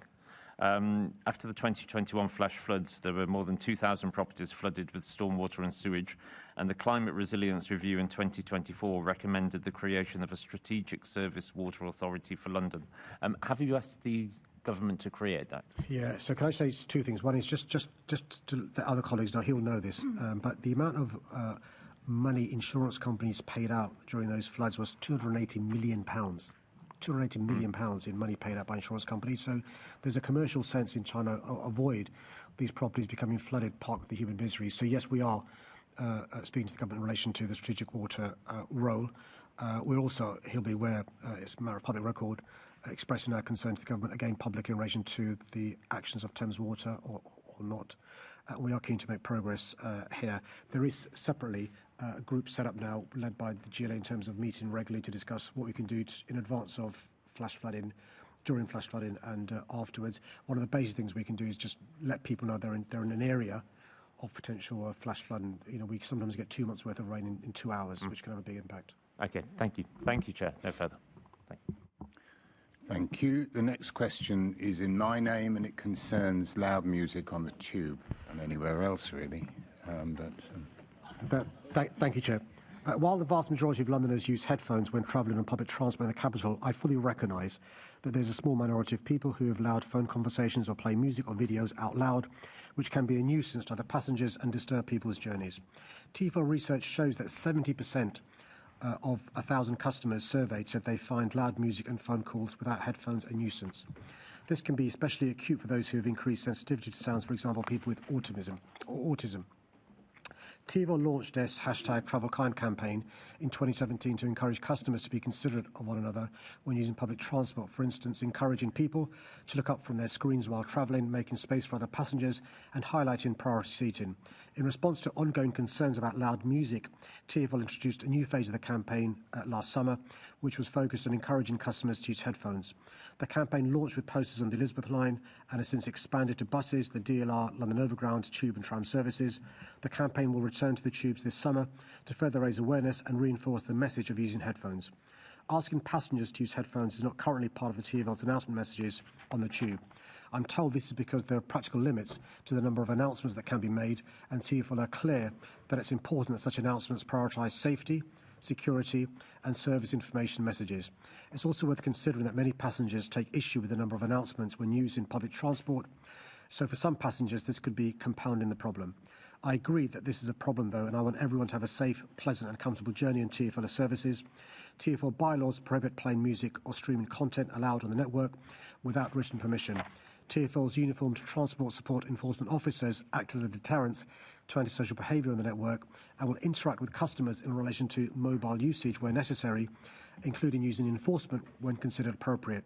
Chair, I ask all Londoners to respect each other when using public transport, wear headphones and be aware of disrupting other passengers. I mean, this is not a trivial issue for a lot of people travelling on the tube, and not just the tube, but overground as well. It's about whether or not they can continue their journeys in peace. And you're right, it is a small minority. It is because the majority of people travelling on public transport observe the niceties of not pushing your music tastes in other people's faces, or indeed not having very loud conversations while in the presence of other passengers. But it makes me wonder, I appreciate what you've said about the messaging, but what about the enforcement? Are we in a situation where we're actually giving Londoners the choice of either having to put up with noisy music or risk challenge people on the tube? And I don't know, I'm sure I'm not the only Assembly member who has challenged other travellers on the tube. Now, most of the time, they'll turn the music down. Sometimes they can really get quite aggressive. I mean, I've actually stopped travelling. I mean, this is not your concern, but I've stopped travelling on the quiet coach on the C2C because there's so many noisy people on it. And I'm fed up of challenging them. I'm absolutely fed up of picking what appears like an old man picking an argument with people. Could you at least undertake to see what prosecutions are taking place and how TfL is taking the responsibility of ensuring that their travel to work can be done in as much peace as possible? Chair, can I just, in a non-patronising way, say this is an issue that concerns a lot of people. I mean, just to give him an idea of anecdote, in the Mayor's office, this was an issue that everyone had an opinion on. Because he's right, it's not a minority who are concerned about this. A lot of people are concerned. Just to reassure him, enforcement officers do ask customers to stop and try and educate them about headphone use. I applaud him being a good citizen and an active bystander. Obviously, be careful about your own personal safety when it comes to being a good citizen. I've got a record here of actually warnings and prosecutions that have been undertaken by TfL enforcement officers. There aren't many. There's, roughly speaking, one a year going back the last 5 years. But I'm more than happy to look at, within reason, anything we can do to try and educate Londoners. Sometimes people aren't aware the impact they're having on others of their antisocial behaviour, and actually often that conversation will make a difference. And embarrassment can work. So I'm more than happy, Chair, to not just to share with him what TfL are doing, but if he's got any other ideas, or if other cities or other countries do this differently that we could replicate. Well, the reason I raised it is because I was talking to a French national who says that those announcements are made on the public transport network in France, and I'm not asking for constant messaging. I'm just asking for the occasional message at the station, perhaps not in the tube, because then you're just adding to the noise. But at the station. So could you reflect upon that and come back to me and perhaps look at some of those international examples? I'm more than happy to, Judge. And just let him know that advice often changes. So if he'll remember, about 2 years ago, the government changed its national advice about announcements. To minimise announcements because it's a nuisance. But I'm more than happy to ask TfL to look into this. I like his idea about on the platforms before getting on the carriage. Maybe on the platforms. Yeah. Thank you very much, Mr. Mayor. I think it is now time for a break. Yeah, and we'll come back at what time? What do we usually? 11:34. We'll be back at 11:34. Okay, they're going to be back at 11:34. Let me just show you from... Damn it, hold on. Right, let me just show you this. There you go. Right, ready? Back at 11:34, okay? But go and grab a tea and a coffee while he goes and combs his hair. All right? Okay. I was crying. Sorry.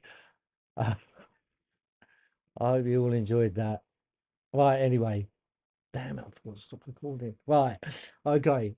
We'll be back at 11:34. All right.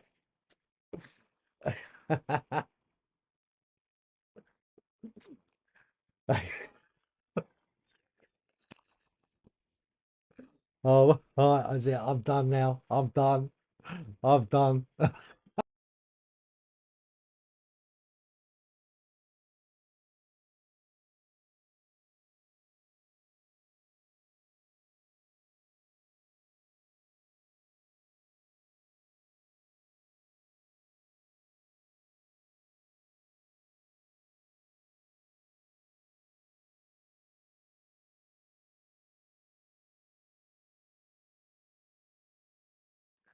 There is rules and regulations. When I go on to doing this, you'll have to rewind to see. All right. Okay. I'm sorry.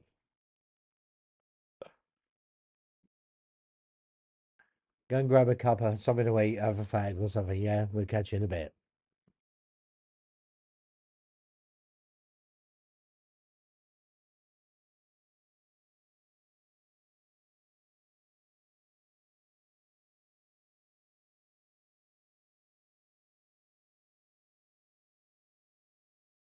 Yeah, we're staying around. They've just gone for a toilet break. Right. I'm staying live. Yeah. We come back when they're on.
Welcome back, Assembly members. The next question concerns public order events on the 16th of May and is in the name of Assembly Member Ahmed. Can I thank the member for her question? I'd like to reiterate my thanks to everyone who was involved in ensuring the protests on the 16th of May could occur safely.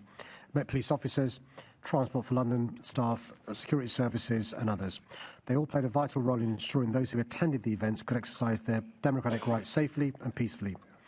With two big protests, the FA Cup final and maintaining business as usual activities in the capital, this was a particularly challenging day for the Met. As part of the preparations, I was pleased to visit the Met's Command and Control Centre with the Prime Minister, where we were updated by the Met Commissioner and his senior team on the policing plan for the day, and who gave reassurances that any violence or incitement of racial or religious hatred would be met with the full force of the law. 43 arrests were made on the day as part of the policing operation, and a further 3 have been made since. These spanned both of these protests, and 11 of those were not linked to either protest group. Whilst it's disappointing that some of those arrested were linked to violence, and there were also incidents of racism, the protests passed off without any major incidents. The Met faces ever-growing pressure to police more protests and keep Londoners safe. This is in addition to managing the numerous cultural, ceremonial and sporting events that take place in the capital. Time and time again, the Met showed their expertise in managing these pressures despite the increasing demand over many years. However, a fairer funding allocation is needed to address the unique pressures of policing London's protests and events. My intensive lobbying led to the current government increasing the National and International Capital City Grant, NIC, for the Met by 30% last year, equating to over £63 million extra for policing in London, something the previous government failed to deliver. I'm also investing a record-breaking £1.26 billion in policing for 26-27, more than any previous mayor. However, this is still not enough, and I'll continue to lobby the government for a further increase in NIC funding so the Met is properly funded for the unique pressures of policing the capital. Thank you, Mr Mayor. And can I echo your thanks to the Met Police for the sterling work that they did that day. I was actually out with my BCU in Lambeth. We were around the St Thomas's Hospital area, which you, I'm sure, are aware that in September, after the protests, people who actually worked in the hospital found it impossible to come out because if they were black and brown, they were being abused by protesters who had actually left the protest and come to congregate outside the hospital. So the work done by the police that day, on the day and before, in terms of their negotiations with the protesters, was exemplary. Mr Mayor, just moving forward, what would you say to the Londoners who were really disturbed and worried by the fact that a white supremacist enabled 60,000 and encouraged 60,000 people to come to the centre of their city, recognising, of course, that not every person on that protest was a racist or a white supremacist and did have legitimate concerns. What would your response be to that, Mr Mayor? Well, firstly, can I thank her for spending the time commending the police? The public often talk about the police when things go wrong, but we very rarely talk about things when they go right. That was an incredibly challenging environment to police, and the police did a remarkably good job. So I'm really grateful for her spending time with the police, but also her putting on record her thanks to the police. Look, one of the advantages of living in a democracy is people whose views you disagree with have the right to protest. There is no point having a right to free speech if you aren't allowed to be offensive. That's one of the joys of democracy, and so that's important. I think we've got to recognise, though, that just because you've got a right to do something, doing it doesn't make it okay, because it makes people feel uncomfortable and uneasy and scared and frightened and not welcome in their own city. And so all I'd say in a respectful way is, look, people have got strong views, but how you conduct yourself affects others. And so just be conscious of the way it affects others. That could be minorities, that could be Jewish people, that could be women. And so it's really important for us to recognise the responsibility that comes to living in a democracy. And I'm really pleased, by and large, that Saturday went off peacefully. Thank you, Mr Mayor. Thank you, Chair. Thank you. The next question has been withdrawn, so we now go on to the question in the name of Assembly Member Small Edwards, overheating and air conditioning in London's developments. Thanks for the question. London is already experiencing the impacts of climate change, with hotter summers becoming more frequent and intense. This poses a growing risk to Londoners, particularly the most vulnerable, which is why I'm determined to ensure that the developments we build today are resilient to current and future heat risk. A key part of this is getting the design of new developments right from the outset. Through the London Plan, we require developers to consider overheating at the planning stage so that resilience to heat risk is designed in from the very beginning, rather than relying on retrofitted solutions after problems emerge. Building design should follow the cooling hierarchy. In practice, this means demonstrating that all reasonable passive measures have been used first. This includes optimising window design, using external shading and using green infrastructure. If you look at buildings in Southern Europe, these are all vital design elements used to keep buildings cool in a sustainable and equitable way. These measures should be maximised to reduce reliance on air conditioning. This approach helps to ensure that buildings remain comfortable while also being energy efficient and affordable to run. To be clear, the London Plan does not ban air conditioning.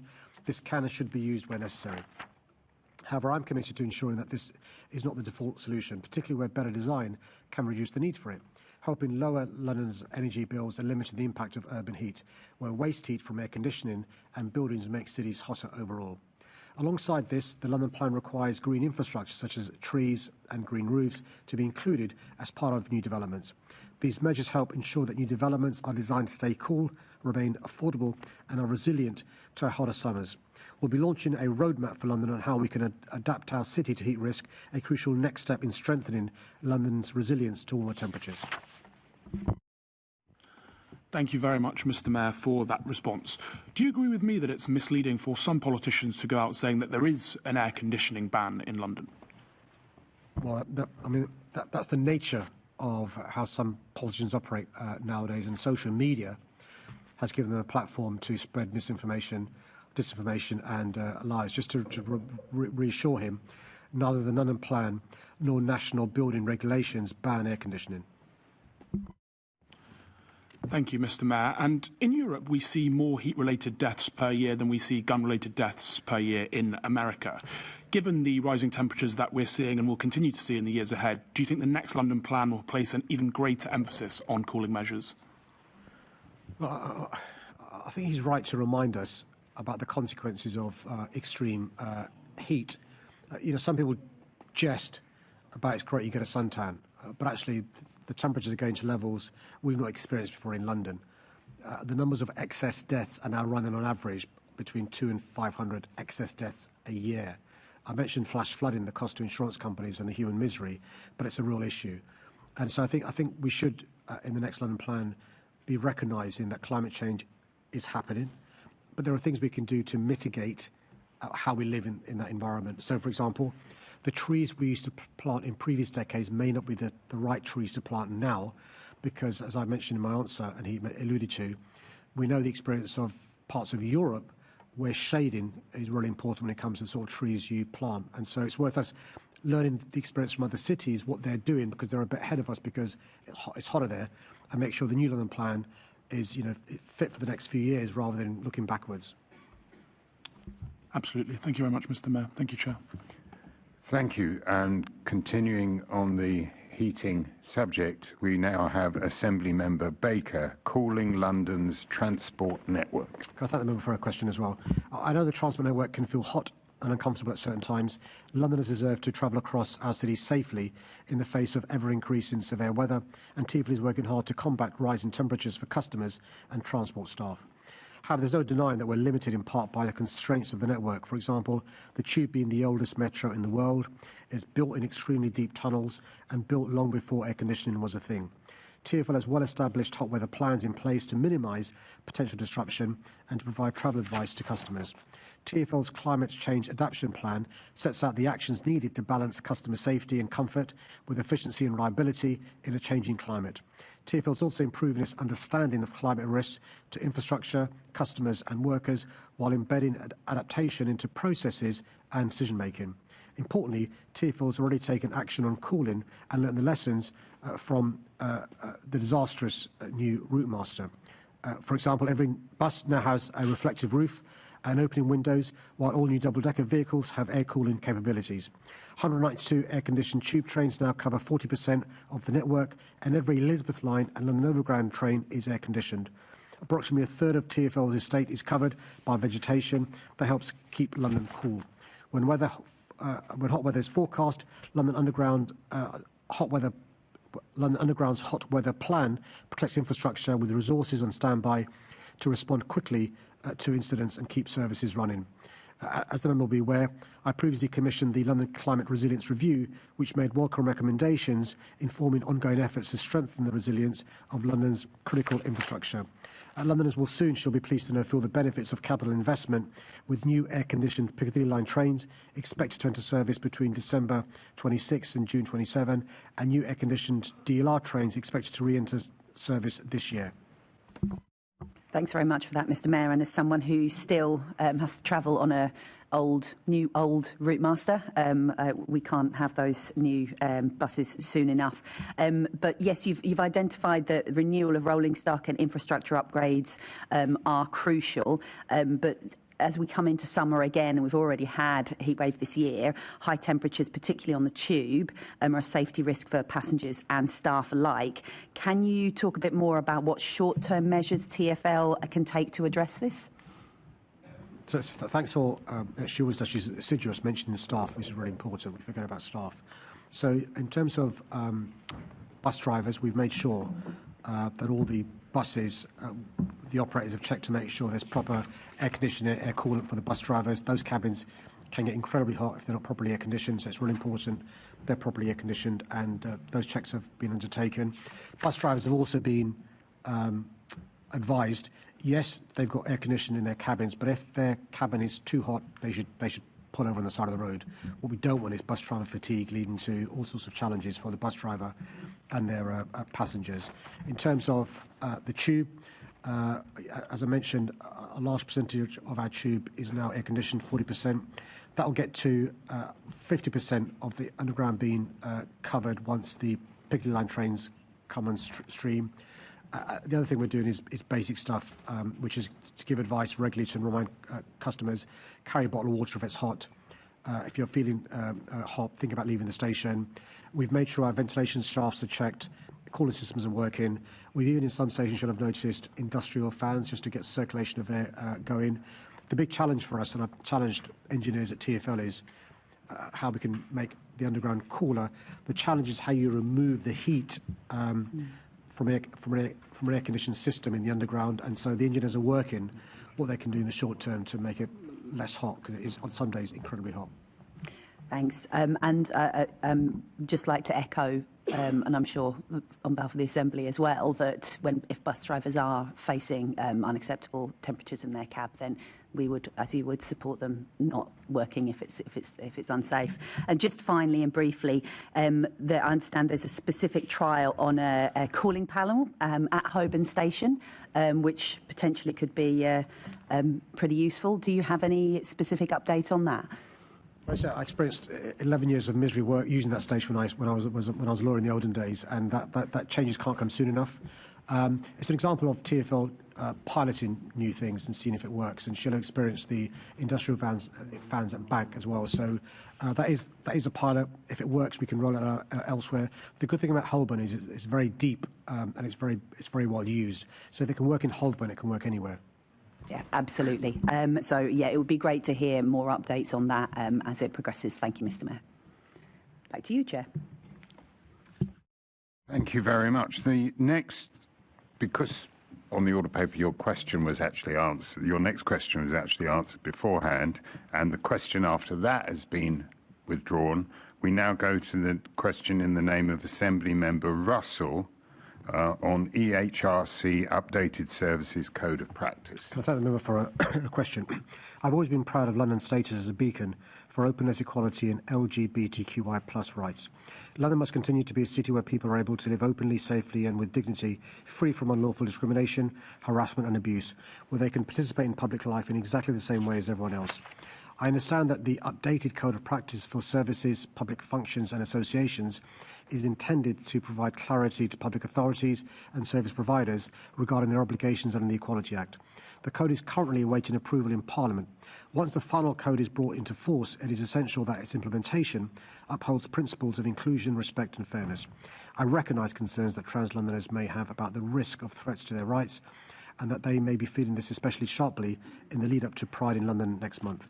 However, the GLA will continue working to ensure that trans Londoners feel they're valued members of our city and entitled to take part in everyday life. This includes directly engaging with trans Londoners and the organisations that represent them through the LGBTQI+ forum. The GLA will continue to work closely with boroughs, service providers, community organisations and partners to ensure our services remain welcoming, safe and appropriate. My priority remains to ensure London is a city where everyone, regardless of gender identity, can thrive, feel safe and belong. Thank you, Mr. Mayor, and it is really important to hear your voice in this discussion at this particular moment. Many trans and gender diverse Londoners tell me they're feeling anxious, frightened and uncertain about what the future holds, particularly following the publication of this revised Code of Practice. The first draft had been criticised by trans-led organisations and allies as being cruel and discriminatory, and the revised code remains exclusionary and, in my view, unnecessary. Given your long-standing record as an ally to LGBT+ Londoners, what conversations have you had with government about the impact of this code, and have you been advocating on behalf of trans Londoners in those discussions? So, Chair, I personally have not had any conversations with the government in relation to this. I'm sure my Deputy Mayor, who's in charge of this area, Dr. Debbie Weeks-Bernard, has been in close contact with the government in relation to the code. And just to remind colleagues, the code is best understood as clarifying how to balance competing rights in practice. It does not introduce new legal principles. The code has been formally laid before Parliament. There is a 40-day scrutiny period during which time peers, and there are a couple present now, and MPs can review the draft. It's possible in theory for that to be rejected by MPs and peers. July 26th is when we expect the code to be approved and brought into force, and it's at that stage it becomes statutory guidance, and as you'd expect, we'll be working closely during the summer with colleagues across London in terms of how this is interpreted to make sure the people that she's concerned about aren't prejudiced in the way she worries. Thank you. I think it's, obviously a lot of people are contacting their MPs and encouraging them to sign. There's an early day motion that the draft code is not approved. But I think trans Londoners really need to know that that you have really got their backs, and that you and Debbie Weeks-Bernard are reaching out to the government as this piece of legislation or this code goes through. It's about people's lives, and you'll know that transphobic hate crimes in London have more than doubled over the past 5 years. You'll know that 57% of trans people avoid seeking medical help even when they're unwell, and also that nearly half of trans people in the UK have attempted suicide at least once in their life. Now, I've been talking with Trans Legal Clinic, who are watching online today. They support trans Londoners experiencing homelessness, gender-based violence, medical neglect and more. Would you commit to meeting the Trans Legal Clinic team to discuss what more you can do as Mayor to improve the lives of trans and gender diverse Londoners in a tangible and meaningful way? Just to reassure the member, can I thank her for raising those issues in the way she has, is Dr. Debbie Weeks-Bernard chairs the LGBTQI+A forum, and a lot of these issues have been raised there. My understanding is that we are considering potential impacts on service delivery, workplace practices and public engagement, with a strong focus on what she's referred to, which is preventing unintended exclusion. We're making sure that the internal guidance and staff training is kept under review. I'm more than happy, Chair, to arrange for Dr. Debbie Weeks-Bernard to meet the group she's referred to, and then to follow up with any action that may be required. Thank you. And I think it's really important that you've just talked about the implications for service providers. Do you think that you can give a clear message to London's organisations and service providers that the EHRC guidance does not prevent them from continuing to be trans-inclusive? As I said in my first answer, the guidance doesn't change the law. It's really important to remind colleagues of that, and also just to reassure the member that in real time we are engaging with key stakeholders, including trans plus communities and women's organisations, to monitor any emerging impacts, as I said, including through the forum as well. And I'm more than happy outside of Mayor's question time to work with the member about any other particular concerns or issues she may have. Thank you. Your trans-inclusive leadership really matters here. Thank you very much.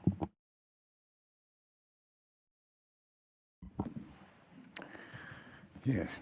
The next question is in the name of Assembly Member Prince, and it concerns Section 92 officers. Can I thank the member for his question? Section 92 of the Police Act 1996 enables London Borough Councils to make grants to MOPAC for the purchase of additional policeman resources from the Met Police Service, the MPS. This can range from funding of overtime to fund a specific initiative for a few weeks, up to the funding of an additional team of officers on a permanent or semi-permanent basis. While this is a good way for councils and police to boost local policing, there are pressures that come with arrangements like this. For example, police officers cannot be made redundant, so if council funding for officer posts stops for some reason, the Met then bears the full cost. Another consideration for the Met is about maintaining flexibility in their workforce and the ability to redeploy officers at short notice at times of high demand elsewhere, such as public order situations. Despite this, Section 92 arrangements can be a valuable tool, and I know in Havering, for example, that officers funded in this way have made a real difference in the community. The Met's recently had to take some tough choices due to budgetary constraints, including delivering over £121 million worth of savings, while at the same time working hard to increase productivity, keeping crime down and undertaking service-wide reform. Reflecting the current funding arrangements facing the Met, changes were made last year to move from a subsidised model to full recovery costs for Section 92 agreements. Currently, the Met has legacy Section 92 agreements in place with the London boroughs of Hammersmith and Fulham, Islington and Tower Hamlets under the old subsidised model. The Met has since entered into a signed agreement with Westminster City Council under the new full cost recovery arrangement. I'm told discussions on refreshed agreements are ongoing between the Met Police and the London boroughs of Barking and Dagenham, Greenwich, Southwark and Havering. At the same time, MOPAC and I will continue to work closely with the Met, councils, businesses and others to help make our town centres, neighbourhoods and our cities safer for all. Thank you, Mr. Mayor. First of all, may I thank you for the Friday updates that you promised. That they have been coming through, although I'm waiting for my Friday update today. Haven't got that yet. On Gallows Corner, of course. On this matter, I mean, we employ 5 police officers. They've been doing fantastic work. We're able to jointly task them with the Met. And, you know, this removes a cost from the Met. If we have to go up to the full cost recovery, we're going from just under 400,000 to 600,000, which really is a major problem for us. Is there any way that you can look at just holding the costs at where they are? We're paying their full salaries. It's just the add-on costs that we're now being asked to take on board. Yeah, I mean, as I said in answer to the main question, but also previous questions, I mean, the Met Police Service is facing difficult legacy consequences from cumulative impact of cuts. And that's one of the reasons why they've changed the funding model. That gives them huge advantages as well in terms of autonomy of officers and so forth. And so if it's the case that a council wants to proceed with Section 92 agreements, the Met's position is that they will have to go from now onwards to a full cost recovery model. But surely the issue here is we'll just have 5 fewer officers, because if you're cutting officers, you'll have 5 fewer. Well, what it will mean is that the Met Police Service would argue they have officers they can use for the neighbourhood roles they're focused on and the town centre roles. I accept the logic of what he's saying. Having some contribution is better than having no contribution, which is his basic point. The Met Police Service did make a decision last year to move to a full cost recovery model. This is not the first change that has been made in these arrangements. Hilby remember years ago, there used to be a there are other funding models available in terms of, buy one, get one free type of stuff. And so this is not a new thing, changes happening and stuff, but I appreciate, as the new leader, his frustrations in relation to this. I will pass on his comments to the BCU in terms of the impact it could have on them, but and appreciate the financial pressures that Met Police are under.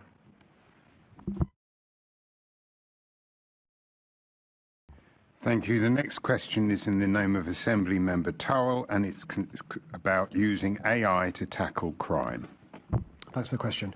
I'm pleased that the Met Police crime stats show that over the last 12 months, vehicle offences in London have fallen by 11%, nearly 11,000 fewer offences than in the previous year. This includes a 6% reduction in theft of a motor vehicle and a 14% in theft from a motor vehicle. This is welcome progress, and I'm grateful to the Met and partners for their hard work in achieving these results. But there's always more to be done in tackling these crimes, and technology has a really important role to play in helping the police and keeping Londoners safe. In the Police and Crime Plan 25-29, I acknowledge the Met's use of data and technology and its potential to enhance productivity, tackle crime and identify wanted persons. That includes the use of artificial intelligence. This is a new and rapidly evolving frontier, and the Met's use of AI, as well as MOPAC's oversight of it, is progressing carefully. Currently, the Met generally limits use of AI tools within the organisation to non-evidential administrative activities, such as summarising information and supporting freedom of information responses. Specific operational uses are trialled and assessed on a more limited pilot basis. While the Met say there are no specific trials underway in relation to vehicle crime, other AI tools are being considered that may be beneficial in terms of case file quality, investigator support and video analysis. Other pilots underway or under consideration are looking to establish how AI can assist in productivity improvement and support in specific operational areas such as tackling child sexual abuse and exploitation. There is no doubt that new fast-moving technologies like AI present exciting opportunities for policing, for businesses and for our day-to-day activities. However, this can also be a source of uncertainty and concern to the public. In our system of policing by consent, it is vital that such advances are transparent and have the trust of Londoners in mind. MOPAC's continuing role is to oversee how the Met uses emerging technologies, such as AI, to make London safer and deliver a more efficient service to make sure they represent value for public money and to assure Londoners that these tools and the data they use are managed appropriately. We'll continue working with the independent London Police and Ethics Panel to guide our ongoing oversight in this area. Thank you for that answer, Mr. Mayor. You'll know that I've raised the issue of car theft many times in this chamber, and following our last discussion, the Deputy Mayor for Police and Crime wrote to me to confirm that the Metropolitan Police currently do not have direct access to data from the road user charging ULEZ ANPR cameras, though they can request it.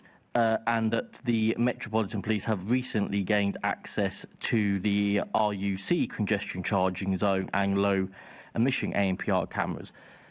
The Met Commissioner himself has frequently spoke about the need to use technology to tackle crime.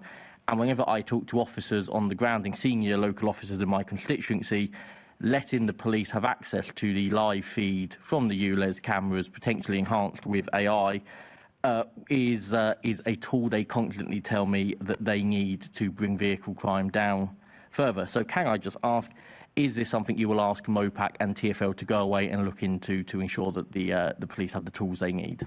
Yeah, just to be clear, I don't think it's an issue for TfL and MOPAC. It's the Met asking for it. So if the Met ask for it, I'm sure they'll have it. The Met already have the congestion charge and low emission zone cameras. What I can do instead is ask the MPS if they've asked for it and stuff to make sure we can speed this up, because there are processes to go through, but they're not difficult because they've done them before with other stuff. So I'm happy to take it away, whoever's responsible, to see that it happens sooner rather than later.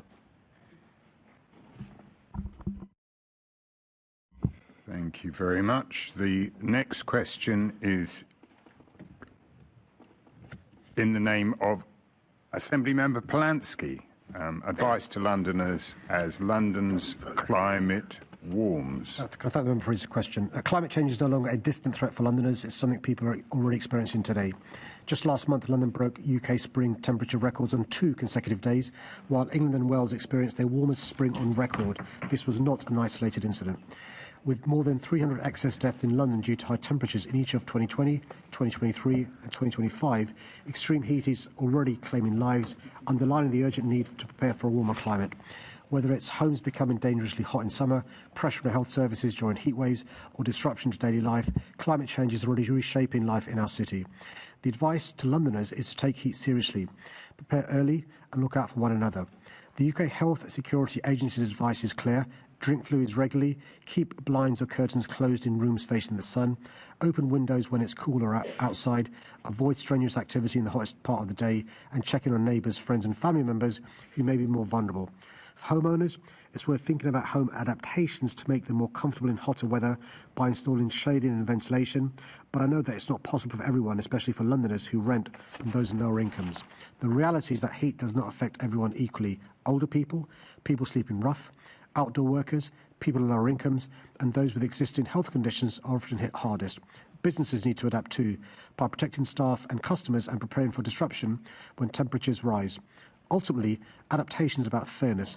Every Londoner deserves access to cooler homes, greener spaces, shade and clean air, regardless of where they live or how much they earn. And that's why we're working with partners to prepare a roadmap for London on how we can adapt our city to a warmer climate. This is a call to action for partners across London to drive the long-term changes we need to help London adapt at scale and at pace. Thank you, and it's really good to hear a strong call for action there, because we can talk about these things, but we ultimately do need delivery. I'm struck by how much conversation there's been in the chamber today about extreme heat, and in many ways it's not surprising. We've had the hot kind of May bank holidays, and we also had the warning from climate scientists yesterday about El Nino, saying we'll have more extreme heat this summer and indeed going into 2027. You're also right to point out this is intersectional, particularly for poorer Londoners, also disabled Londoners. We know this can literally be life-threatening. Now, 5 years ago, one of my first questions to you was about flooding in basement flats, and I asked you if you provide extra advice, and to your credit, you did do. I heard your advice there, and it was all good advice. I also would point out called Heatwave Toolkit, and also Shade the UK from British Red Cross. My worry is, though, is this advice getting to Londoners? And so my question is, what are you going to do to make sure the advice actually gets to Londoners? Can I thank the member, as ever, for his collegiate way of working on these issues? Can I take away and do an audit of what we're doing and then see what more needs to happen? We've now got the ability to use quite cheap tools to get messages out there and stuff. The great thing about London is more of us are on platforms than in other parts of the country, so actually it's easier to get out. Just to reassure him, in terms of the flooding stuff, what we did was we gave paper copies of advice because some of the advice was really helpful to have in hand. We can micro-target with leaflet drop-offs. This is easier because everyone's affected by and large, but we can target this advice working with great councils, housing associations to reach those, as you said, who are unequally affected by heat. So let me take this away, Chair, and I'll make sure it's an urgent plan because summer's here, basically. Yeah, I know you absolutely get it, but just to add, I think it's over 80% of Londoners say they're overheating in the home, so it's pretty much affecting most people. In Emma Howard-Boyd's report, she called for a national heat risk strategy. Now, this is not criticism, that's clearly not in your purview to make that happen. But what conversations are you having with government ministers to kind of encourage them to do that national heat risk strategy? Because obviously that will affect things like funding and strategy that then devolve to a London level. Yeah, so two things. Again, thanks for his question. So one is we're raising this directly with the government departments. Secondly, we're raising it with metro mayors across London, across the country as well, because you'll be aware there is now regional leadership as well. So we've got a multi-pronged approach in relation to this, and we're going it alone as well. We're doing stuff ourselves in London as well. The government will be increasing public information campaigns this summer. He may already have seen some during the bank holiday weekend. That's really good. He'll also see and hear announcements on the radio, public transport across the country as well. And just to reassure him, we're sharing best practice with other mayors across the country. Also, we've shared things like wildfires across the country as well, because believe it or not, London has had more wildfires than other parts of the country. So we are doing a lot of shared best practice, not just right from the centre, to cascade down as well. That's really important work. On similar lines, we also know that something that happens when it gets very hot is people go to open water and go for a swim, understandably. There were sadly several deaths in the past month in open water, not in London, but around the rest of the country. Is there specific work you're doing to warn Londoners of risks of open water, particularly in light of the plan I support for swimmable rivers, but making sure people are doing it safely? Chair, can I thank him for raising that and the way you raised it. Unfortunately, we lost last year young Londoners in open water. So just to reassure him, the London Fire Brigade do lots of comms in relation to this. I wasn't aware until a few years ago that when you jump into cold water, the shock on your body can cause you to seize up and stuff. So even if you think you're a good swimmer, the initial shock of jumping into open water can be life-threatening. And so we're doing a number of things with government agencies and the London Fire Brigade. One is we're checking signage to make sure there's signage in and around reservoirs, etc., across London. Secondly, the LFB have got a fantastic campaign on this front. Thirdly, which again, just to make the obvious point, many Londoners go to the beach and aren't beach savvy. There was another example of Londoners dying by the coast recently. And so we're also speaking to colleagues about raising awareness about Londoners going to the beach, about being aware of the risk at the beach as well. I'm afraid I'm going to have to cut it short there. The Green Group is now out of time. The next question has been withdrawn, so it is now the turn of Assembly Member Mahfouz to talk about the VAR review. Chair, I should have begun my opening today wishing England and Scotland the best of luck in the World Cup that began yesterday. There must be some Scottish DNA in here somewhere. In answer to the question that I've been asked, we don't need VAR for this one. There's a reason why this agreement has often been described as the deal of the century for West Ham. But for the London taxpayer, the deal negotiated by the previous mayor was the worst one imaginable. Remarkably, the deal agreed by the previous mayor sets usage fees for each match well below the cost of putting on a game, and there's no contribution to the wider cost of operating and maintaining the stadium. The deal has cost the taxpayer over £10 million a year since it began in 2016, excluding the year impacted by COVID-19. And because the previous mayor didn't include any form of break clause or ability to renegotiate payments based on actual costs, the taxpayer can expect to fund these losses for the full 99-year period covered by the agreement. Worse, the contract halves West Ham's usage fee if they're not playing in the Premier League, despite the fact there are 4 more home games a season in the Championship. This, plus the commercial impact of West Ham's relegation from the Premier League, means that we can expect losses next season for the taxpayer to be around £2.5 million higher than if the club had stayed up. It beggars belief.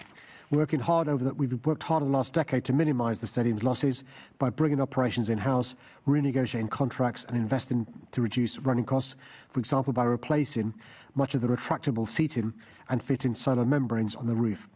I also appointed a new board last year, bringing in external expertise to help drive the stadium forward. This is both about minimising operating losses and getting the maximum benefit we can for London from the stadium. For major music artists to Major League Baseball and the 2017 World Athletics Championships, the stadium stages large events which not only generate positive returns for the stadium, but also huge economic impact and reputational enhancement for the whole city. Thank you, Mr Mayor. Very good to see, and I can extend my good luck to the England team, in particular Bukayo Saka, who is the Greenford boy through and through, and it's fantastic to see them on the pitch, and I'm sure they'll do us proud at the World Cup. Now, I've got that press release back from when the announcement was made, and your predecessor called it a win-win. If I can refer to what he said, it was a truly momentous milestone for the London Stadium, ensuring its credible and sustainable future. As you said, with West Ham's relegation, it now means an additional £2.5 million on the taxpayer in terms of burden. I wanted to ask you, first of all, we've been looking at, in addition to what you talked about, sponsorship opportunities for the naming of the stadium, which obviously with the relegation, how does that impact on those opportunities there? And would you call it a win-win for Londoners? Well, I think generally speaking, the Olympics were fantastic for London, and we've arguably got one of the best legacies of any Olympic city, and we're still seeing with the East Bank development some fantastic legacy from the Olympics. I think, clearly a huge error was made by the previous mayor and those who advised him in relation to the agreement. We are. There's no point going backwards. I think generally speaking, naming rights is an issue for Sporting Arena in London. We've got a number of Premier League clubs still in the Premier League: Spurs, Chelsea, Fulham, Crystal Palace. Brentford and Arsenal have got naming rights sort of with their stadium, but it's very difficult. The climate's very difficult, made more difficult by the way West Ham was run by the previous team and their lack of collegiality in terms of sponsors and naming rights. We do need to try and maximise revenues from this asset. It's a city asset. It's a national asset. And so we're doing the best we can with a new team of experts to try and get maximum bang for our buck. But we can't run away from the fact that it's just an awful deal. Absolutely agree. And I think you had a report that came out earlier this week which showed that women's sport is not only winning on the pitch but off the pitch. Of course, we had the Red Roses who won and lifted up the World Cup in Twickenham last year, but off the field contributed £55 million to the London economy, which is fantastic to see. Going forward, you've talked about some of the opportunities that we've got with the London Stadium, with the World Athletics Championship bid for 2029. We're looking at a future World Cup bid for Women's World Cup, and we're also looking at a future Olympics bid. How much are you going to be throwing your weight behind these opportunities? Yeah, so we're working closely with the government in relation to the 2029 World Athletics Championships. I remember 2017 really well. In terms of, I think it's Mo Farah's last major event and Usain Bolt's. It was just an amazing showcase for the world to see London again after the 2012 Olympics. And he's right in terms of the impact the Roses winning the Rugby World Cup at Twickenham had in terms of women's sport, not just elite sports, but helping our economy as well. It is really important to bid for these events. I mean, it's important. And so we are working closely with DCMS and the FA in terms of the Women's World Cup 2035, incredibly important. A lot of these things you have to plan way in advance. Many of us may not be around in 2035, but our city will be around, and it's really important. In advance of a big event, things happen, good things happen, and afterwards as well. So, keep our fingers crossed in terms of all those bids. I'm confident because we've got really good assets and stuff, and we know how to run things. And finally, Mr. Mayor, is it coming home? Can I just say, Chair, over the last 10 years, it's the hope that kills you. Can I say, I've got Argentina in the sweepstake. Assembly Member Best. Thank you. Mr Mayor, when you were Parliamentary Undersecretary for Communities and Local Government in 2008, why did you do nothing to address the dodgy deal that Ken Livingstone and the Labour government did to build this stadium that led to all the issues in the future? Regrettably, City Hall Conservatives are now out of time. But from the chair, I can say Boris never followed my advice, which was to knock the thing down and build something useful. But never mind. I'm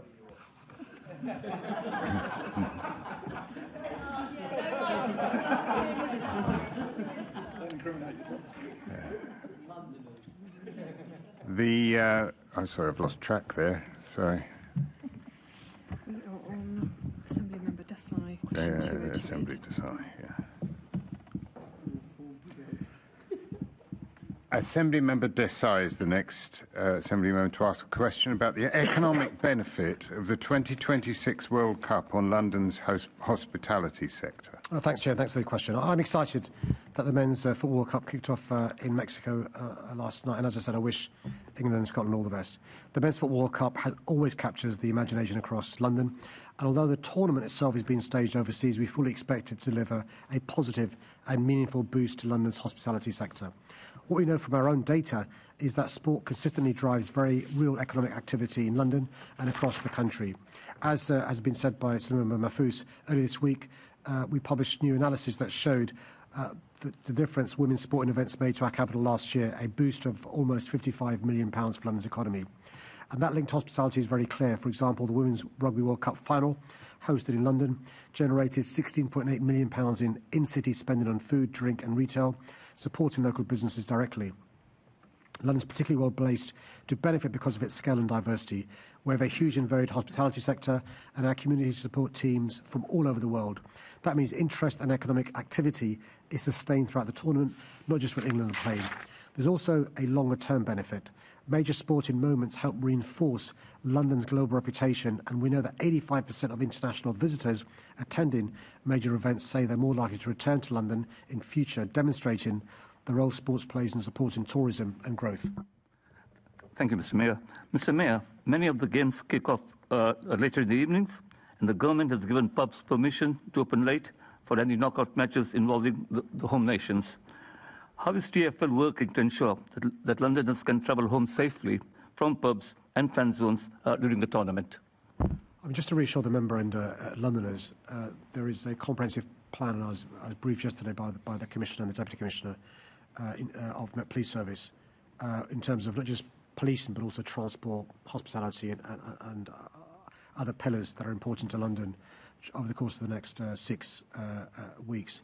We'll make sure that the TfL Go app is updated in real time, make sure that people know about the running times of night buses, night tubes, working with local councils in terms of licensing to make sure those licensed premises advertise when they're going to open, when they're going to close, staggered closing and so forth.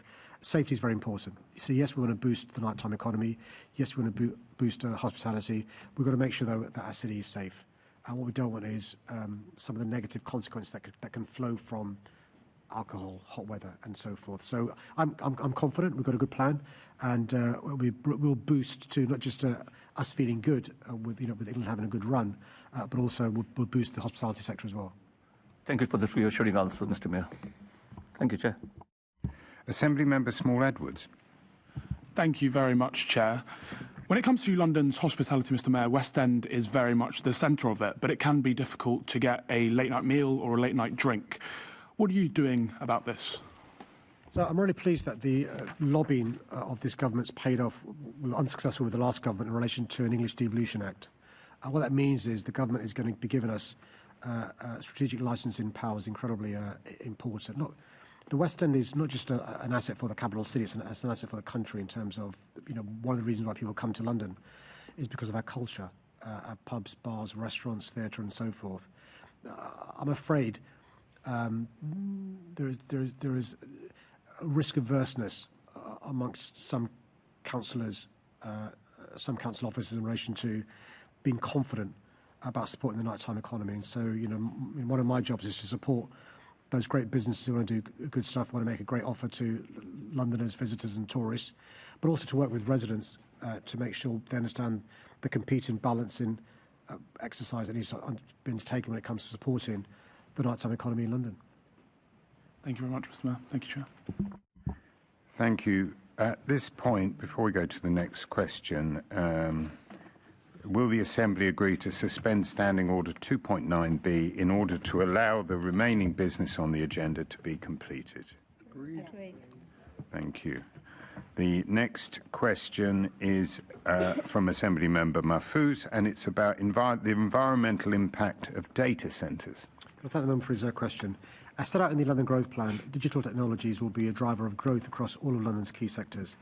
This means London's economy will increasingly be dependent on data centres, which will be critical to ensuring London maintains its leading edge in data-driven sectors. London is home to Europe's largest data centre cluster, a reflection on its unique strengths, and this cluster is powering the growth of financial markets, AI and global cloud platforms. My ambition is clear. I want London to become the world's leading city for sustainable data centre development and AI infrastructure, so that the capital remains a leading global hub for digital innovation. That's why I'm committed to leading a whole city partnership approach to data centre development shaped around the environment, resilience and responsible AI. To shape this ambition, my office has commissioned a study on forecasting data centre growth in London, which was published on Wednesday, which assessed the opportunities and challenges of data centre development in London. I want data centres in London to not only meet the environmental obligations set up by regulators, such as the Environment Agency, but to strive to develop best practice and be an exemplar in minimising their impacts. That's very welcome, Mr. Mayor. As you'll be aware, under current planning rules, if I was to build an energy from waste plant in London, I would have to be clear about what would happen with the heat offtake from that site, and I would have to get agreements in place in advance of going ahead and building it to show that I'm maximising the use of and the benefits of building that site. With data centres, there's a massive amount of heat offtake, which could be beneficial to the local businesses and properties, but yet there is no commitment or expectation that they have an agreement in place. Should there be? Raises a really important point, and it's really important for us to recognise the challenges posed by data centres if unchecked. And so we need to be looking at what is the cooling technology when it comes to data centres. What is the requirement on data centres when it comes to not just grid energy, but water as well? What is the compromise and the set-off in terms of grid energy, but also cooling resources as well? So we are looking at what we can do in terms of water impact, what we can do in terms of grid impact and so forth of data centres. And we're talking to colleagues at the Water Research Centre as well to make sure we can be an exemplar when it comes to this emerging opportunity, but an emerging challenge as well that he's alluded to. And just sticking with the point about water, I didn't ask ChatGPT, but apparently a single ChatGPT query can use up to 10 times the amount of energy of a standard web search, and AI data centres globally are expected to use up half of the UK's annual water usage by 2027. What work's being done to ensure that London's water supplies are protected for the future? Well, he's again raised an important point. An additional concern we've got is if the issue of the water demand when it comes to planning for data centres comes at the same time as we talk about hot weather, which has additional strain in terms of the need for domestic demand for water. So we're looking into the issue of the impacts on demand for water, the domestic demand for water, particularly in hot summer times, if people are using increasingly AI. And again, my point about what is the offsetting in terms of what is not being done because of the energy/water required by data centres, which is really important. That's why we need a proper comprehensive plan for London. One of the things the London plan we're looking into is what planning regime there is around this to give local authorities clear planning guidance. Thank you very much. Thank you. The next question has been withdrawn, so we now move on to Assembly Member Hirani, the subject is improving the NHS. Thanks for the question. A strong and equitable NHS that meets the needs of all Londoners is fundamental to the success of our city. I welcome the encouraging signs of improvement in the NHS after over a decade of underfunding and neglect from the previous government. We now have a government committed to putting the NHS back on its feet, supported by the 10-year health plan, and it's focused on three major shifts for care towards prevention, community-based services and better use of tech. Thanks to the incredible efforts of our NHS staff, we're seeing waiting times beginning to fall and public satisfaction in the NHS starting to increase. That means Londoners are getting diagnosed earlier, accessing treatment more quickly and getting back to their everyday lives sooner. There is still more to do, but it's heartening to see the NHS moving in the right direction. We know that London has significant health inequalities, so this progress matters, most for those who face the poorest health outcomes and the greatest barriers to accessing care. Through our health inequality strategy, I'm working with partners to tackle the wider causes of ill health and inequalities. The NHS is a key partner to this work, helping support actions such as improving air quality and providing employment opportunities. Thank you, Mr. Mayor. And you mentioned the figures in terms of waiting lists. In March, for elective care waiting lists, it fell by the largest amount on record, and the NHS hit its interim target of 65% of elective care patients being treated within 18 weeks. In 2025, we saw the first increase in public satisfaction in the NHS in 6 years. What difference is it making to Londoners and also to tackle the health inequalities that we experience in our city? Well, I wasn't aware of the second stat you mentioned, but that's remarkable progress in just 20-odd months of a change of government. 22 months of change of government. And it's not just the additional investment, which is important. It's the great work of the NHS staff. It's the reforms that are being brought in. But he's right to go to the impact on Londoners, because we can get carried away with process and improvements. He's right to raise the issue of what difference does it make to the ordinary Londoner. And, getting treatment quicker, getting diagnosis quicker, getting back to full health quicker, obviously, means that quality of life, that individuals improve. But actually, think about economic productivity if people are working rather than being off sick. And so it's really important. And I want to through him, thank everyone who's worked incredibly hard in the NHS to get these results. And hopefully the trajectory is going to carry on. Thank you. Just so you mentioned the NHS reform, so looking at the abolition of NHS England and the changing structure of how health services will be commissioned going future in London, how will this impact your work in tackling health inequalities? So, I've got to be candid here. We've got great relations with those who work in the NHS, whether it's NHS London, NHS England, or the integrated care system. So our relationships are pretty good. And so, yeah, of course, there's been a change in structures and stuff, but actually I'm really confident going forward that we'll still carry on making good progress. The good thing is the silos are being removed, and what you want basically is everyone in the same room, council leaders, the ICBs, NHS London, those from the GLA working together to deliver for Londoners. That's happening. So I'm less fussed about the structure's changing. I welcome it. I'm just enthusiastic about the can-do attitude of all the right people wanting to work together and not worrying about titles or silos. Thank you. I'm going to push you a bit further on the point you made on great relations, which is great. But actually, if we look at the English Devolution and Community Empowerment Act, it actually gives you a seat at the table. What are your thoughts at the moment in terms of how you'll take that seat at the table to make sure that the views of City Hall are represented in decisions that ICBs are making in London? Yeah. So I've got to be honest. ICBs haven't been exclusionary in terms of involving us. I'd be the first to complain if they were. They've been really collegiate, trying to work with us. NHS London have been great. I've been lucky with every regional director. They've been great, he or she, both been great. And so this means that we're required to be around the table. I've got to be honest. They invited us inside the room anyway, so things have been pretty good. The advantage now is you've got a direction from DHSC, and we've got to be working together. So if personalities change, that will still happen, which is good, I suppose. And going back to NHS performances, so a new Imperial College study has provided yet more evidence of the health benefits of the ultra-low emission zone, ULEZ, and its expansion, finding that emergency hospital admissions reduced after the scheme was launched. How important is clean air to Londoners? Well, I think the report I read today in The Guardian, from the Imperial College study, is quite remarkable in terms of fewer admissions because of respiratory problems as a consequence of the ULEZ. And they've done a timeline from the first iteration of the ULEZ, what we call then the T charge, the toxicity charge, the ULEZ, and urgent hospital admissions. And anybody who suffers from asthma or knows somebody who does, or has seen somebody in a crisis, knows how frightening it is, how life-threatening it is.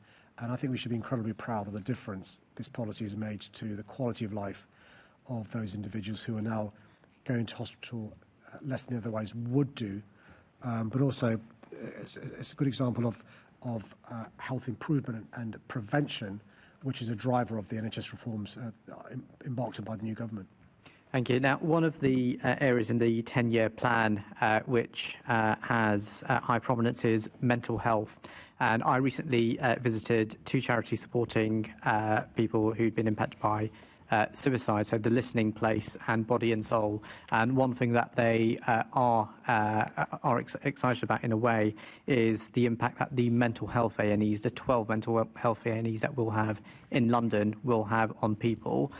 Can you ensure, in terms of your work on health inequalities, but also in any decision-making tables where City Hall is represented, that the voluntary sector is also taken into account when organising services, just because of the reach that they have into communities and in the way that they're able to support and bring people in the way that traditional state services can't? Well, Chair, can I thank the member for raising the role of the voluntary and community sector. He's got a long experience of being involved in many of them across London. I think it's particularly, the short answer is yes, but it's particularly important bearing in mind the stigma we know that is still associated with suicide, particularly amongst men, and particularly amongst Black, Asian, minority ethnic communities as well. Much of the VCS sector can reach these underserved communities, but they can reach Londoners in a way that is sensitive to the needs they have. So I'm more than happy to give them that commitment to make sure when it comes to the diagnostic centres that are opening up across London, that the VCS is considered, particularly because different parts of London will have a different ecosystem when it comes to VCS and their networks into communities. So I'm more than happy to take that away, Chair. Thank you. Thank you, Chair. The next question is in the name of Assembly Member Clark, and it concerns home fire safety visits. Thank you, Chair. London Fire Brigade has a responsibility to serve and protect London. One way they do this is by providing free home fire safety advice. To maximise the effectiveness of its resources, LFB applies a risk-based approach using data to identify individuals at highest risk. High-risk individuals will receive an in-person home fire safety visit from firefighters. The Brigade's target is that 60% of visits will be carried out in high-risk households. Very high-risk individuals receive a visit within 4 hours from being identified. LFB is currently exceeding targets for the number of home fire safety visits it conducts. Performance is monitored using the fire station's dashboard at a watch, station, borough and brigade level. This triage approach enables firefighters to support high-risk people and communities and provides times for other valuable community engagement, response and training activities. The most recent inspection report by HMI CFRS reflected positively on LFB's risk-based approach. LFB works closely with partners agencies at a borough level to receive high-risk referrals. In March and April this year, LFB worked in Jewish communities, as the member knows, to deliver targeted visits and prevention advice, as well as support communities following the series of horrific arson attacks. LFB's strategy for 2026-2027 is to increase the number of triages for home visits through the Home Fire Safety Checker. Thank you for that. Do the LFB receive training, members of staff receive training, so when they're in those homes, that they know how to support vulnerable residents during those visits? They very much do, and they particularly receive training when it comes to vulnerable residents as well. They're also, I checked in advance of MQTs, that they're also trained in relation to associated risk, for example, of safeguarding children or adults at risk, and they have a duty to report any concern or suspicion they've got as well. Yeah, that's really helpful. I mean, knocking on lots of doors in the last several months, but certainly in the several years before that, I think what I've noticed is that increasingly I do see information from the LFB, certainly in blocks of flats that relate to people who may live in those blocks. So those can be culturally appropriate, or they could also be information, specifically information around lithium-ion batteries and the Charge Safe campaign. I now see regularly in blocks of flats, not in all, but in lots. And I think that's really important because it's giving those messages directly to people who may be at highest risk. But one thing I'd like to ask you about is, I put this to the borough commander of Barnet, who I met with recently, but I'll put it to you as well, is it's easy to identify people who live in blocks of flats who maybe because of their lifestyle or the jobs they do may have e-bikes, e-scooters, lithium-ion batteries in their homes. What more can we do to ensure that those messages are getting to those who live in HMOs and other settings?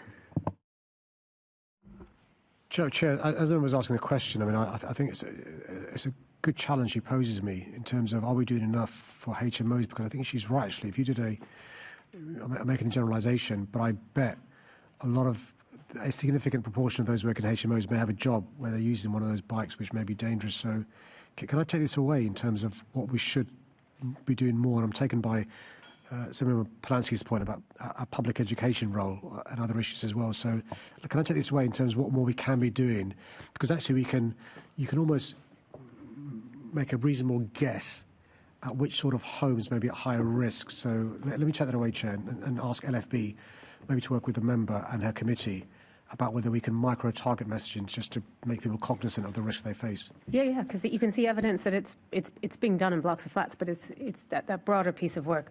I think so much of public education, and I know you've referred to this before, that being in politics a lot of times is being an educator, being a teacher, being somebody who's sharing messages.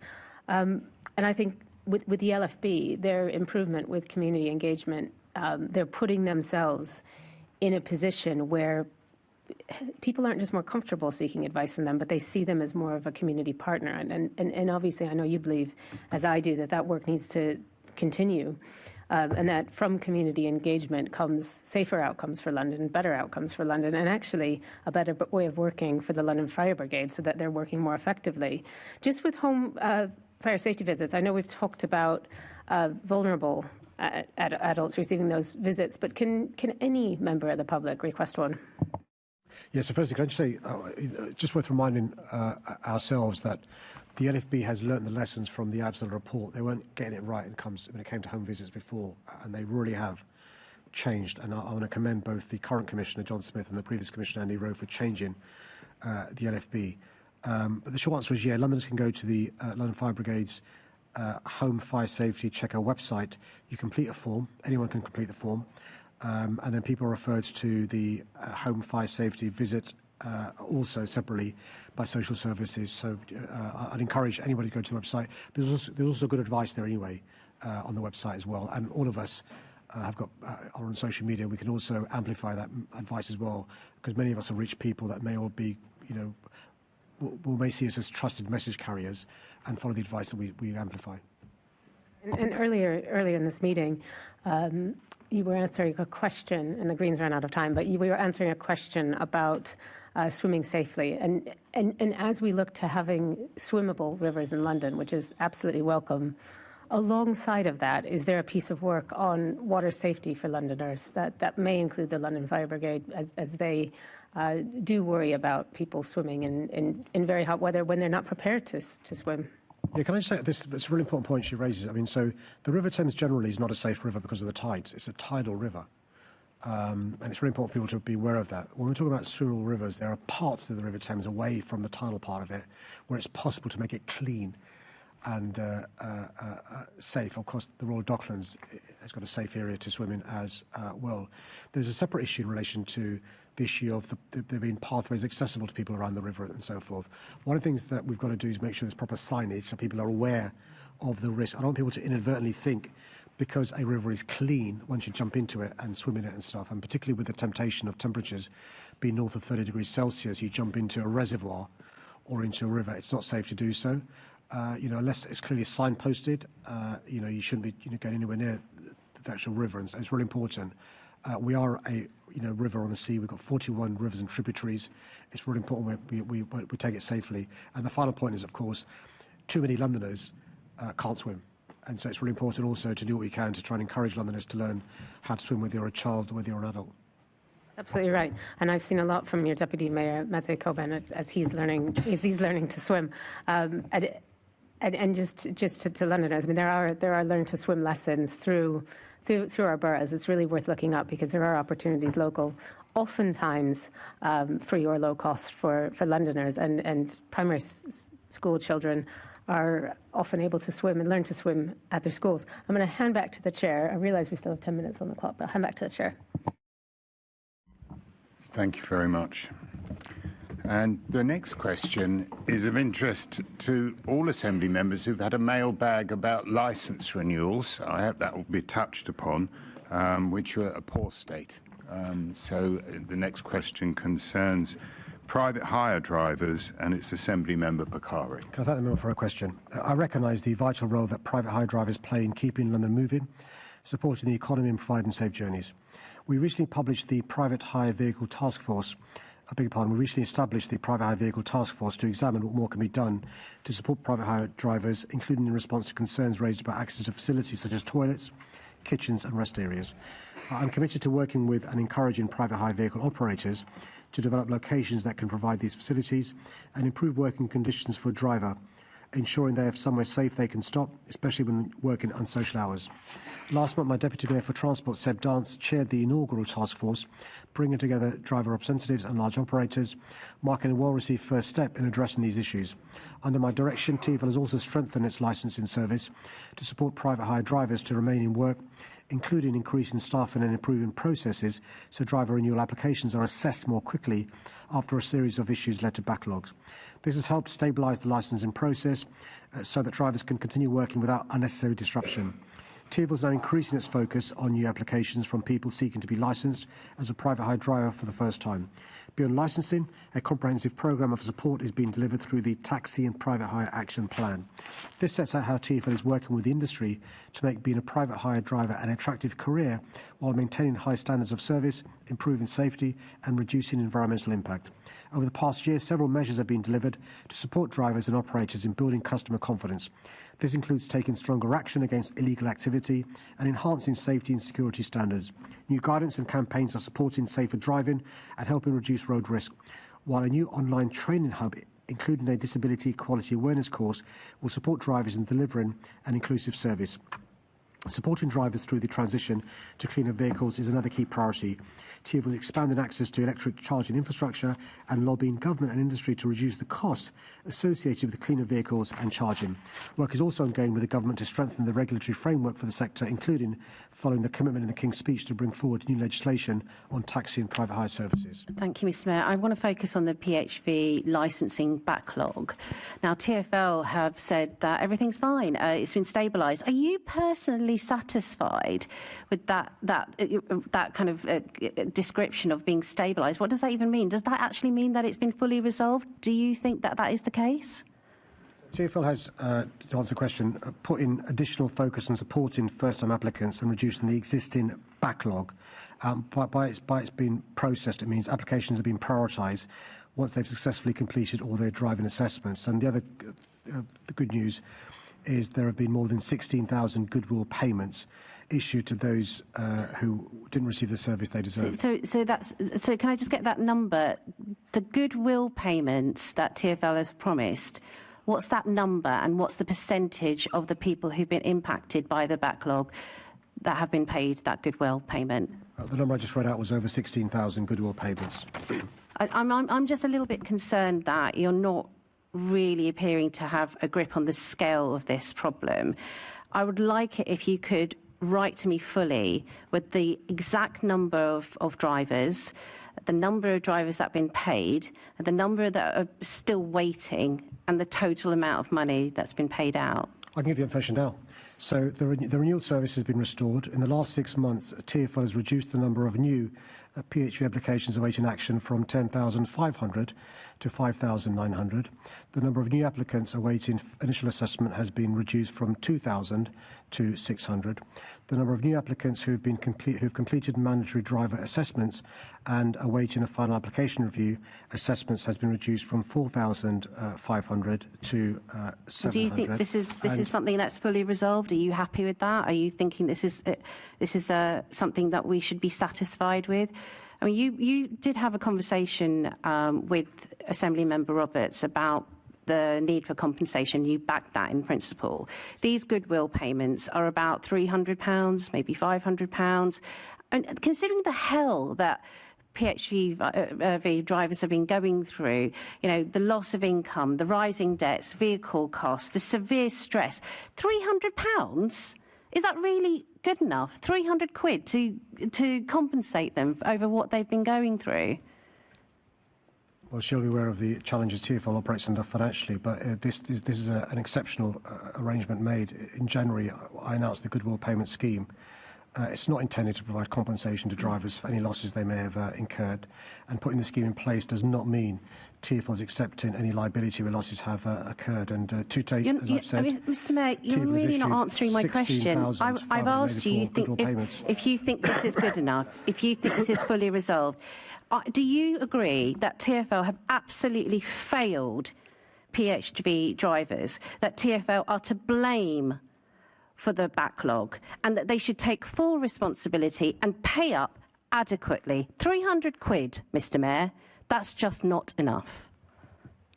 I've been quite clear in relation to TfL exceptionally providing this goodwill payment. It's never happened before. We hope it never has to happen again. TfL has paid out more than 16,584 goodwill payments. The figure may slightly increase as some final payments are in the process of being I think paid. people listening back to this, particularly the people who've been going through the stress, are not going to be really feeling as if that you're caring about this situation as much as I was hoping that you would be. At least acknowledge the fact that this isn't good enough and TfL should be doing a better job. If the members are able to identify sums of money that she can use to compensate drivers, then of course the St TfL will look into. TfL have exceptionally, over and above, provided this compensation to more than 16,500 drivers. The service these drivers received wasn't good enough, which is one of the reasons why in exceptional circumstances TfL agreed to give this compensation. It in no way goes towards compensating drivers for the financial losses they've suffered. I think anyone who's watching this will be disappointed to hear that you haven't clearly said that 300 quid is okay. 300 quid for all the stress. But I'm going to just move on to something else, because I can you're pretty chill at the moment. We've all noticed that in the way you've been answering the questions. It's probably because of your experience in Hajj. So from one Haji to another Haji, I hope that your prayers for forgiveness are accepted by Allah, and I hope this is not a risk of any act of domination from a Muslim. But on behalf of London, I forgive you. For now. Amen.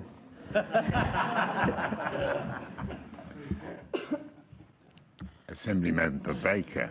How do I follow that? Anyway, I've got a couple of questions on burning issues that I know the private hire drivers in London are really at the top of their minds at the moment. One of which is the advent of autonomous passenger vehicles. We're doing some work in the Transport Committee about it at the moment. But specifically, I previously asked you to incorporate the impact of autonomous vehicles within your AI task force, which I believe has been done. I wonder if you have any update on the work that's being done about how we can mitigate any impact on those private hire drivers, particularly in London. I think the question that was raised is such a huge question in terms of this industry and our city generally. So the short answer is the task force led by Martha Lane Fox is independent. They're doing some great work. There are representatives from the trade union sector as well. But just to give her a scale of the opportunity and challenge is we've now seen from those, some may have used them, some may have seen them on social media, these autonomous vehicles. There are two companies who are with a driver testing these in London. There is an Automated Vehicles Act that's gone through Parliament. At the moment, we've got no regulatory powers over these automated vehicles. But if it is the case, what we've seen on social media about how they've performed in other cities is a challenge, because you've got 120,000 private hire vehicle drivers in London, and you've got a situation where they could be automated. And so we can't pretend it's not happening. And this is a conversation we've got to be having, and that's one of the purposes of the task force. There are I'm not an alarmist, nor am I evangelical. I'm quite realistic about the opportunities and the challenges. I don't think, generally speaking, this is one exception, people will necessarily be replaced by AI. I think people will be replaced by those who use AI and those that don't.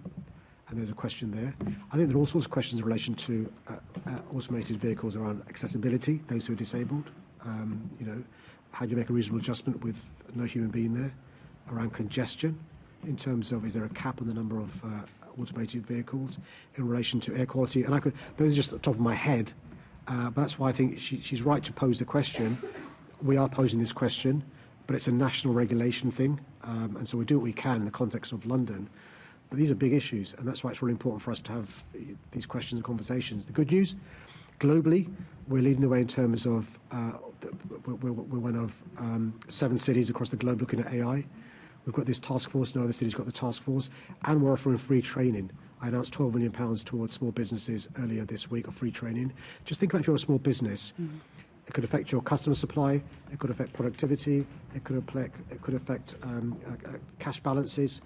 Those businesses that use AI will have an advantage of those that don't. So I think we're trying our best in limited resources to get ahead of the curve. But these are tough questions, and she's right to raise them. Thanks. And I think you will hear definitely more from the Transport Committee in time. But I think in terms of what the task force comes up with, I think we'd be really interested to hear on that. You mentioned the draft taxi and private hire vehicle bill that's been set out. The intention has been set out in the Queen's, the King's Speech. Apologies. Which is very positive in general, but it definitely focuses heavily on licensing standards, and in my view, in general, London is the top of the game there. So it feels a little bit like it might be a missed opportunity for London in terms of the challenges we face in taxi and private hire, particularly around the provision and supply of black cabs, and also the working conditions, hours and fares of private hire drivers, which are such burning issues. Is this something TfL are going to try and get into consideration of this bill when it comes out? Because otherwise we'll just be seeing people brought up to our level rather than seeing any particular benefit for people who are working in that sector. She's right. One of the downsides of being the best is people come up to your level, you see no advantages. The downside, though, is that at the moment it's people with with who've got approval elsewhere coming into London. That can't be right. And you'll know the concerns around the northern towns and the grooming gangs, what's happening in terms of cross-border minicab drivers and so forth around cross-border lack of assurance, which is really important. By the way, she mentioned black taxis. I'm really worried about the future of black taxis. One of the things we're trying to do is bring down the cost of these black taxis. A conversation I had recently with Steve McNamara from the LGTA in relation to what we can do to help. The Deputy Mayor is looking into what we can do to help. It's a question I'm asking. Does this requirement for the turn-in to be the way it is that really necessary in 2026? Bear in mind, the cost means there's one supplier. The cars are so expensive, and it's really, if you're a would-be black cab driver, would you spend that much money in these vehicles and stuff? So, but nothing is off the table in terms of what we can do to help these two industries. But I accept she's absolutely right that at the moment there doesn't appear to be much for London in terms of that national legislation. We'll carry on lobbying. Thanks, that's really positive. And finally, because I've got time, I'd just like to quickly ask an intervention related to TfL procurement that I'd hope to bring up under another question that hasn't been asked. But we've had much discussion in the Chamber over the past few months about the situation with the Red Route PCSOs who had their employment status and were in fear for their jobs for quite some months because of basically a dispute between multiple employers about who should take responsibility for them. It was really positive to hear that the Met did finally guarantee PCSOs their employment. It took too long, but it did happen. Member, I'm going to go to TfL. Drifted off the subject TfL procurement. there. If you can pull it back to private hire, which sounds to me can be quite difficult. It's a real shame because I would have thought that the Assembly wanted to hear the answer to how this happened. I do know that the Assembly does, and another Assembly member was notified me beforehand wanting to raise this under a question that unfortunately would timed out. I really want to know, you see, Chair, how TfL awarded a contract to an employment. I really want to know how TfL awarded a contract to an employer that wasn't prepared to respect employment law. And I would have hoped that the Assembly would like to know the answer to that and maybe ask the Mayor whether he might come back to us on that. And also I'd like to I think we'd also probably like to thank the Mayor for his interventions to make sure that this was actually, that the Met did step up in the end after failing that a long period of time. I'll support all that except the thanks. But the Mayor has heard you. The Mayor has heard you, and I'm no doubt, bearing in mind the interest there is in the subject in the Assembly, that he could write to us in future. Is that something you can do? Thank you, Mr. Mayor. That's the end of the questions, and I'm sorry to cut you off, but I got to maintain the rules. I could see you under pressure from members of your party. It's a shame they didn't want to hear the answers to those points. He's under pressure from the rules, not us. Now you can carry on doing this because you obviously want this meeting to continue well beyond time. We have come to the end of the questions, and therefore, Mr. Mayor, you're free to go. I would. Will the Assembly agree? Oh, no, the wrong one. Can I ask the Assembly to agree the motion which is set out on the agenda in my name, which is that the Assembly notes the answers to the questions asked. The next scheduled meeting of the London Assembly will be the plenary meeting, which will take place at 10 a.m. on Thursday, the 2nd of July 2026, in the Chamber at City Hall. Well, I hope it will, bearing in mind our record of cancellations recently. But any other business the Chair considers urgent? Nothing. No other urgent business, and therefore I call the meeting to a close.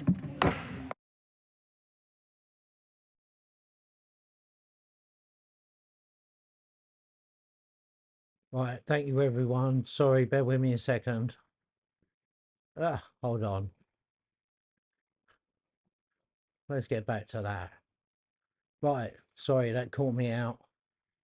I was just out of the room at the time. So that's it. Right, thank you very much, everyone. Okay, much appreciated. I'm going to go back through this and upload this as a whole video, okay? because then I can click from it. Andrea, thank you so much. Spawn, UTK, everybody else, everybody, thank you so much. I think we've had over 4,000 views. But we had nearly 400 people watching at one point, so that's really good for us. And thank you so much, everyone. Right, yeah, enjoy the rest of your weekend. I'm sorry, I'm trying to do things. Right, I'm glad we apologies for the hack that we had earlier. I will be looking into my security, etc. I don't want people hacking my stream and putting up rude images like that again. I have to put a disclaimer out for that. Okay. So, right. Cheers, everyone. Thank you very much. Have a great weekend. And you'll see, I'm going to work on something. I'm going to work on a couple of things. Yeah. You'll like it. I really hope you'd like it. How it's formed in my brain and how I'm going to interpret it, it should come out really good. Right.